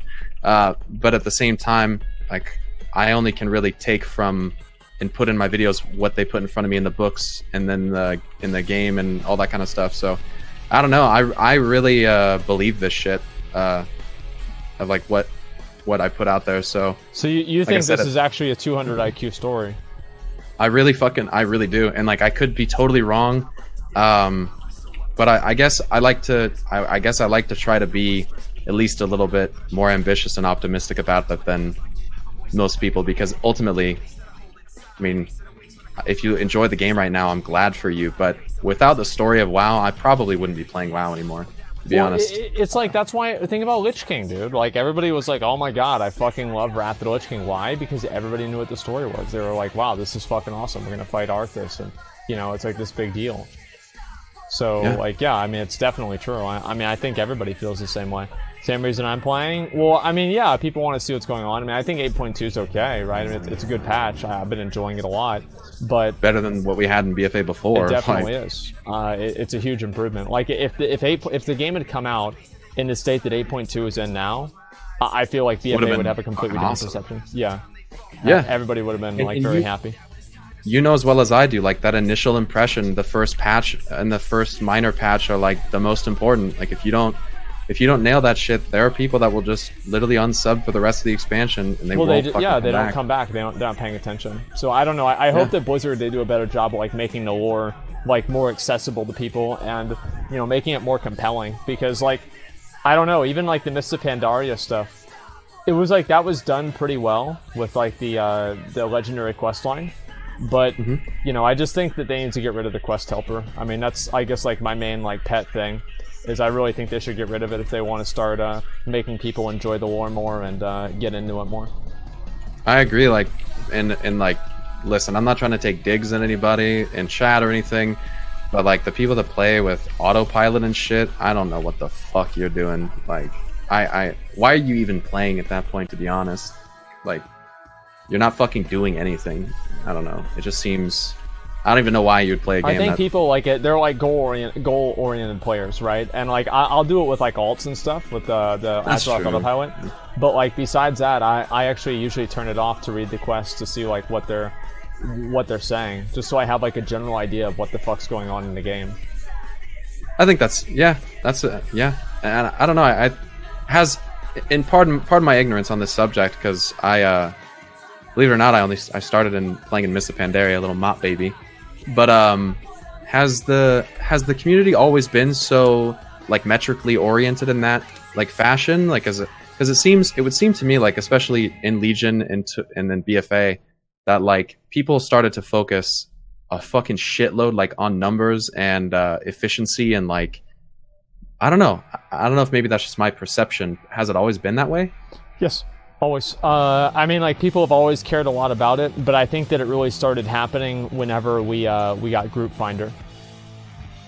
I mean, it's like Group Finder, you know, because it made a lot of the interactions that you had kind of these throwaway interactions that you didn't really need to, like, stay with or do anything with. That's whenever I think that things really just became so much like, okay, just do this as fast as you can. That's the only thing that matters, and who cares about the rest of it? I think that's what happened. If you could get rid of LFR, would you do it? I'd delete it. today. Yeah, same. The issue isn't even really like I would be Fucking stupid. Yeah. I would remove LFR. I would remove a lot of the different features like that I feel like are bad for the game. Like I don't like LFR. I don't like LFD. I don't like any sort of like automated group finding. I think that it's basically killed the game and it's made social interactions meaningless. And it's been an overall just like a terrible thing for the game. And I don't know why. I'm genuinely surprised that Blizzard hasn't realized that.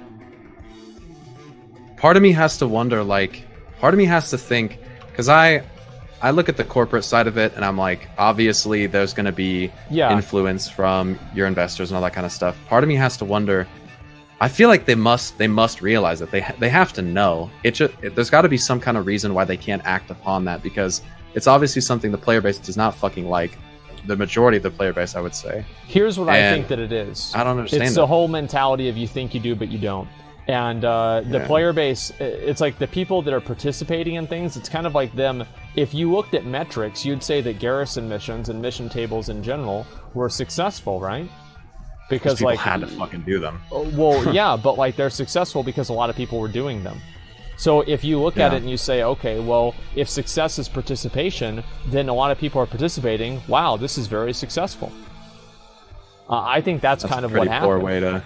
I think that's a poor way of doing it, but I think that's how they do it. And I think that's the main issue, is that the way that their tools for evaluating player enjoyment, they can't evaluate player enjoyment, right? Because I mean, for obvious reasons, you know, it's what do you call it? It's subjective.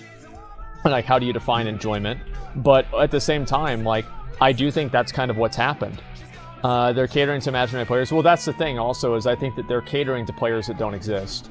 You know, like these people that just like play the game super casually, and you know, they think that, oh my god, if I don't give Dave, the casual player who only plays 2 hours a week, you know, access to killing the last raid boss, he'll never pay for the game again.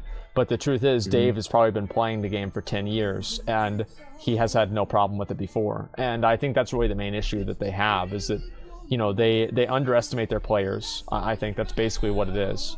They're underestimating their player base, and they just assume that their player base is fucking stupid, I guess. Do you think that ease of access takes away from the kind of motivation for investment, because they know that if they want to see the raid, they can just queue for LFR rather than having to actually put work into it? Do you think that having that accessibility available to them actually kind of demotivates the player from playing the game in general? Absolutely. Because like part of being able to see a raid, part of being able to do this was like being able to see the raid yourself and actually do it. And now that you can just do that super easily, like I'm sorry, but I don't think that's good for the game. And I never have thought it was good for the game. And I think that the investment and everything that people have, it's like there's also like all these like secondary things, right? So you have like people being super kick happy, etc. You couldn't afford to be kick happy in Classic WoW, right? Let's say you're Alliance, let's say you're doing Scarlet Monastery. You get a tank in there that doesn't know what threat is. It is actually faster for you to teach him what threat is than for you to try to find somebody else. Damn. Think about that. That's pretty intense. Yeah, and that's the way that it used to be. And nowadays, obviously, that's not the case at all. And it's a huge disappointment. And I would like to see Blizzard realize that and just start doing things in the opposite direction. I hope that, like, Classic's going to be great.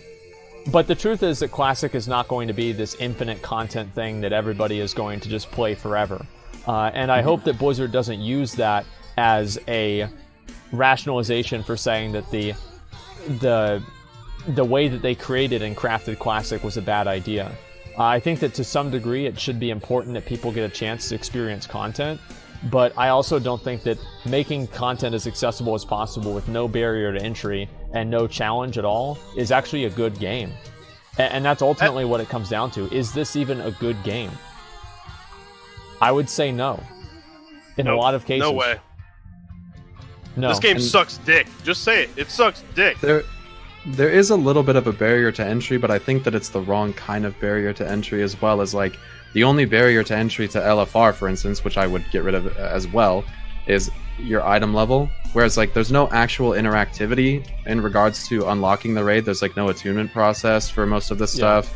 Like there's nothing that really like, I don't know, there's nothing that really engages you in that same manner. And additionally, like with LFR, this is kind of a side point, most people probably won't care, but to speak on like getting players more involved in the lore, in Taurus the Burning Throne, for instance, there were entire portions of dialogue that were completely absent from the LFR version of the raid because you skipped through the like RP between certain fights, and so like a lot of what's there as substance for storytelling within the raid is actually gone because it's actually stripped from the LFR version.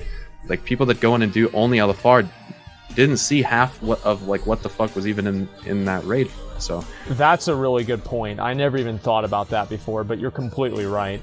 I mean, there's a lot of lore and everything. I don't buy this whole idea that it's all about making sure that players get a chance to experience the content. What a bunch of fucking bullshit. It's for lazy players that are antisocial. Spend the fucking time then. Like. Well, it's not even about that. It's for lazy antisocial players, because everybody knows that like if I wanted to go and do whatever the raid is, I could go and queue up and do the raid right now, with like some different normal mode group. And normal mode is not that hard. I think that they should make it to where, remember back in Wrath, did you play in Wrath? I did not. Well, Nax 10 and Nax 25 were a joke, right? And I think that Blizzard has used like the fact that these raids and everything are, like kind of easy now as like a rationalization to basically like increase the discrepancy between like, let's say, high-end and really low-end players. Because right now, the easiest content is easier than it's ever been in the game, and the hardest content is harder than it's ever been in the game. And I think that it creates this huge disconnect between the player base, and because they're also effectively doing the same thing. You're killing the same bosses, you're fighting the same mobs, but one person's just fighting them and they're just infinitely more powerful than the first person or second person or whatever you want to say. So I really don't like the way they've been trying to handle that in like the past, it sounds ridiculous, past like 10 years. I think that they're just really, they're misguided. I think one of the biggest faults on Blizzard's behalf when it comes to difficulty is, one, I think there's too many levels of difficulty. You don't need an LFR, a normal, a heroic, and a fucking mythic. That's the most retarded shit I've ever fucking seen. First of all, LFR like has basically no mechanics. Normal is not much better. I think basically, personally, how I think it should be is that they should introduce pretty much all the mechanics. There should basically, in my opinion, there should be two difficulties. One in which they introduce all of the base mechanics and you have to learn how to do the mechanics, and then in one where they introduce maybe one or two mythic mechanics and it is scaled up so that it's more difficult. I don't think, because what they've done is they introduce difficulty as complexity, and that's when you like try to look at normal versus mythic. Obviously there's going to be a gear scaling factor there. There always has been. But when you look at it normal and there's fucking 3 mechanics, and then you look at mythic and there's like 9-10 mechanics, I don't understand like the difficulty scaling there. One, for the average player is so absurd that normal person's not going to go into mythic ever. I think that that's the problem, is that like they're designing mythic for an increasingly shrinking player base. It's like you look at how many different alliance guilds were able to clear mythic Unat. I mean, come on, that's ridiculous that it's that low. I mean, come on. I think that Blizzard needs to do a much better job with trying to, create content that's actually accessible for its player base. And it doesn't mean making something that's super easy. It makes making something that's super good. Yeah, I agree. I don't think it has to be super accessible, and I don't think it has to be the most insane grind to get into it. I just think it's got to be engaging in a manner that feels rewarding and makes you actually want to do it, because at the end of the day, a lot of people aren't doing raiding because they think it's too hard. A lot of people don't do it because they don't fucking think it's worth their time. And I don't know, I think Blizzard's got to do something to get people to change their outlook on that. Well, yeah, I mean, like, think about how terrible of a system that is. People literally don't even want to do the content because they think it's a waste of time. I mean, that's like, what a terrible place for a game to be in. And I don't know, I think that just like mythic raiding and everything, the value of that has really kind of gone down. As you get older, I think that Ulduar is probably the best way that it could be, in my mind. I like Ulduar a lot, and its difficulty model of having one difficulty and then optional hard modes. I think that was a great system. Yeah, that was amazing. And I didn't get to play it, but conceptually it seems superior to what we have now. Well, the thing is that there's a certain amount of finality whenever you, let's say you kill Illidan. You kill Illidan, like in Burning Crusade, you killed Illidan. It wasn't like, oh, well, now I need to do it on Mythic, and on the Mythic fight, this is whenever, Sargeras comes in and Lady Vosh gets resurrected and they have to fight Illidan too. No, you literally just kill Illidan. And, like, being able to just complete it and beat the game in that way, it's simple. It's like Classic WoW is simple but complex. And I think that, sure, like, it's much easier... But for different reasons, different aspects. For a new player, if I were to say, someone new player comes in and they ask me, where should I start? I want to start playing WoW. What should I do first, right? And I would say play Classic. I think Classic is absolutely a better new player experience. Abso-fucking-lutely. Do you think a lot of that comes from the sheer... well, I know Classic, fundamentally is just so different from current WoW, but it would seem to me, at least as far as my perception goes, that a lot of that comes from the feeling of just vastness of Classic, of like, I'm going to be honest, I probably won't play Classic because I just don't know that I have the time. I work a full-time job. What the fuck is wrong with you, man? I work Mcconnell. I just don't think W Omega Lol RK. I just don't think I have the time. I might do it like with my friends, like casually, but I'm afraid that I'm going to fall behind because they can play. Their schedules align more than mine does, and I'm worried that like I'm going to really fall behind. Quit your job. Whatever your job is, it's not as cool as playing Classic WoW, dude. You're not. Hey, dude, you're probably not wrong. But I just, as an example, like I did try out the beta for a little bit. I was in a Barons, and just the sheer amount of time and like how big the zone felt because of how small your little character feels. You don't have a mount, you don't have your little chauffeured fucking chopper to take you around at level 1. Like, I think that was kind of a almost bewildering feeling that current WoW doesn't have at all.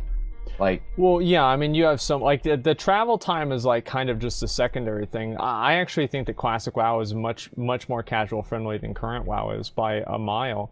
So even if you're not playing, like, you're concerned with, like, getting behind of your friends, I mean, that's just, that's true. I mean, that could absolutely happen. That's not really by the nature of, the game, per se. I mean, your friends could get ahead of you in BFA, too, in a lot of ways. They could just have much better gear, and there's not a lot of content you can run together that would be mutually beneficial outside of, like, Titan Forges and maybe some Azerite gear. But overall, I would say that Classic WoW, one of the things that it does really well is it allows players to set their own goals and work towards something over time. I think also one of the reasons why Classic WoW is a better new player game is that there's simply less things to think about. Like, there's less mechanics, there's less buttons to press. It's simple. And you think that allows you to be more engaged with the world around you because of it? I mean, I think that could be like a secondary reason. Yeah, sure. But I think the main reason, honestly, is just the fact that you're able to just sit there and just play the game, and you don't have to worry about 13 years of nuance with different mechanics. You just get to play the game. And I think that's really the thing that WoW is like kind of missing now, is that the more ways that they've tried to make it new player friendly, I think that a lot of them have kind of almost backfired. And like try to include everyone. I think that fucking Titan forging and all that dumb shit. Here's a really good example. And that's bad, but like here's one that's even worse than that. Is you think about the way that the legendary ring and WoD worked. If you didn't have the legendary ring, you weren't getting into a group. You couldn't play the game. And you were just so vastly too weak. Yeah, you were just too weak. And so instead of it being a reward from raiding that they wanted to give everyone, it turned into being this requirement that forced players into doing something, and if they didn't have that thing accomplished yet, they wouldn't even be able to do anything. And it's really disappointing. On kind of going back a second, I wanted to ask you, I know that your chat has tried to get you to play this several times. I assume you've never played old school RuneScape, right? No. So I'm not gonna like talk a bunch about RuneScape or like draw comparisons, but just one thing that they do on OSRS is that when you log out, it actually asks you if you enjoyed playing today. It asks you that every single time before you when you log out for the first time that day, it'll ask you. And I think it's like I think that's an interesting way to just get feedback from your play. And it's not like super in depth. It's just like, did you actually enjoy what you were doing today? I know what you were saying earlier. Enjoyment is so subjective, depending on the individual. Yeah. That's why I would never push to have something like pet battles removed, because quite frankly, I don't give a fuck about pet battles. They're extraneous and they're pretty low effort, all things considered.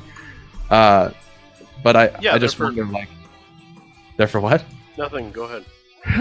I was gonna say, like, maybe I don't know. I'm not sure why WoW doesn't have something like that incorporated in their game, just to get a kind of a daily feedback from the player on, like, are you actually having fun when you're playing this game? Yeah. And they pull like everything that they put in OSRS is pulled into the game. Do I think that's reasonable with WoW? No. But do I think that if there's a majority vote that's taking place with poll booths actually in the fucking game, do I think that that's valuable feedback? That something like WoW could really benefit from? If they had the poll booths at the end of Mythic Raids. At the end of Mythic Raids. You know, you finally complete the raid. It's like, okay, how do you want to see the game change? That'd be it. Do you think? Yeah. Well, the ironic thing about that is, actually, I don't even believe that. It's a joke, and like the idea is that people that are stupid, I don't want stupid people to have like their own input. But the problem, I mean, like, look at Legion, the Legion stat templates, for example. Like, those were, like, all the high-end players wanted that, but they were terrible for the game. There are a lot of examples of Blizzard catering to a minority of players, and sometimes that's a high-end minority, with, like, creating these super difficult mythic raids, or, you know, creating the stat templates that remove the progression out of PvP.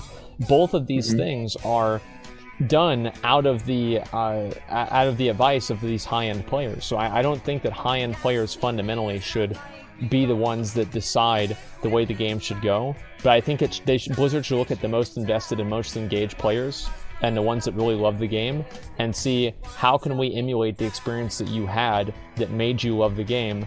How can we emulate that for everyone else that's going to be coming into it? Just 1 second here. Why am I banned for saying stupid shit on stream, which is mostly for bangs? Well, I don't know, Erwin. Let's go ahead and let's look at your logs. Just a minute. Are you anywaysing? Yeah, I'm gonna call it a day in a minute. I'm pretty tired and I gotta get some food. I'm fucking hungry. Died left and once. I don't even know. Like, you said one dumb thing. I'm just gonna unban you. I don't give a fuck. You're unbanned. Okay, just a second. 100% agreed. It's faster to teach a tank, but sadly I'm anti-social raider sometimes, and I was in an LFR group last night for COS for 3 hours because the tanks didn't understand how to keep aggro or how to tank the ads and use the relics, so GG. Yeah, well, I mean, that's the price of being anti-social. And at a certain point, a lot of people that are anti-social step out of that shell and they say, hey, I want to show you how to do this because I'm fucking tired of wiping in COS for 3 hours in LFR. And I think that's a great thing. That's basically the way that I look at it. Thank you very much, Eckhart, for the $7. I appreciate that, man. Wouldn't the active subscriber count be one of the first indicators of player enjoyment, though? Yes, but yes and no. I mean, yes. I don't know. I think that's a long conversation. We can get into that maybe tomorrow. I don't know if I'm going to stream tomorrow or not, guys. I don't know. I don't know if I'm going to stream tomorrow. But you said we were going to do Crucible, and I said we're going to do Crucible. Dude, we're going to do it this week 100%, okay? Just fucking relax. If you don't stream tomorrow... Oh, are you going to stream tomorrow? No, I didn't say that. Okay. All right. So anyway, guys, thank you very much for watching World Welfare. Listen, I know a lot of people want to see a media share stream. I totally understand that. At a certain point, I will do a media share stream probably this week, and we can get that done. Before you guys go, link Pyromancer's YouTube in the chat. Oh. And his Twitch. Yeah, and his Twitch. And his Twitter. He's come in here today, taking some time out to answer our stupid fucking questions about the lore, and give his input as well as I'm sure read some of your stupid fucking questions in the lore in chat. So hearts in chat for Pyromancer. Thank you very, very much for coming on and being part of this. I'd love to do this more often. I mean, if we had the time to just sit down and talk about lore, I think that a lot of people would really enjoy that. Yeah, dude, I had a lot of fun. Yeah, thank you so much for having me on. And I've been watching both you guys and listening to McConnell's antics and your antics for a long time, so it's really cool to get on here and just talk directly with you. I suppose at this point I should probably, expect my DMs to be flooded with hate.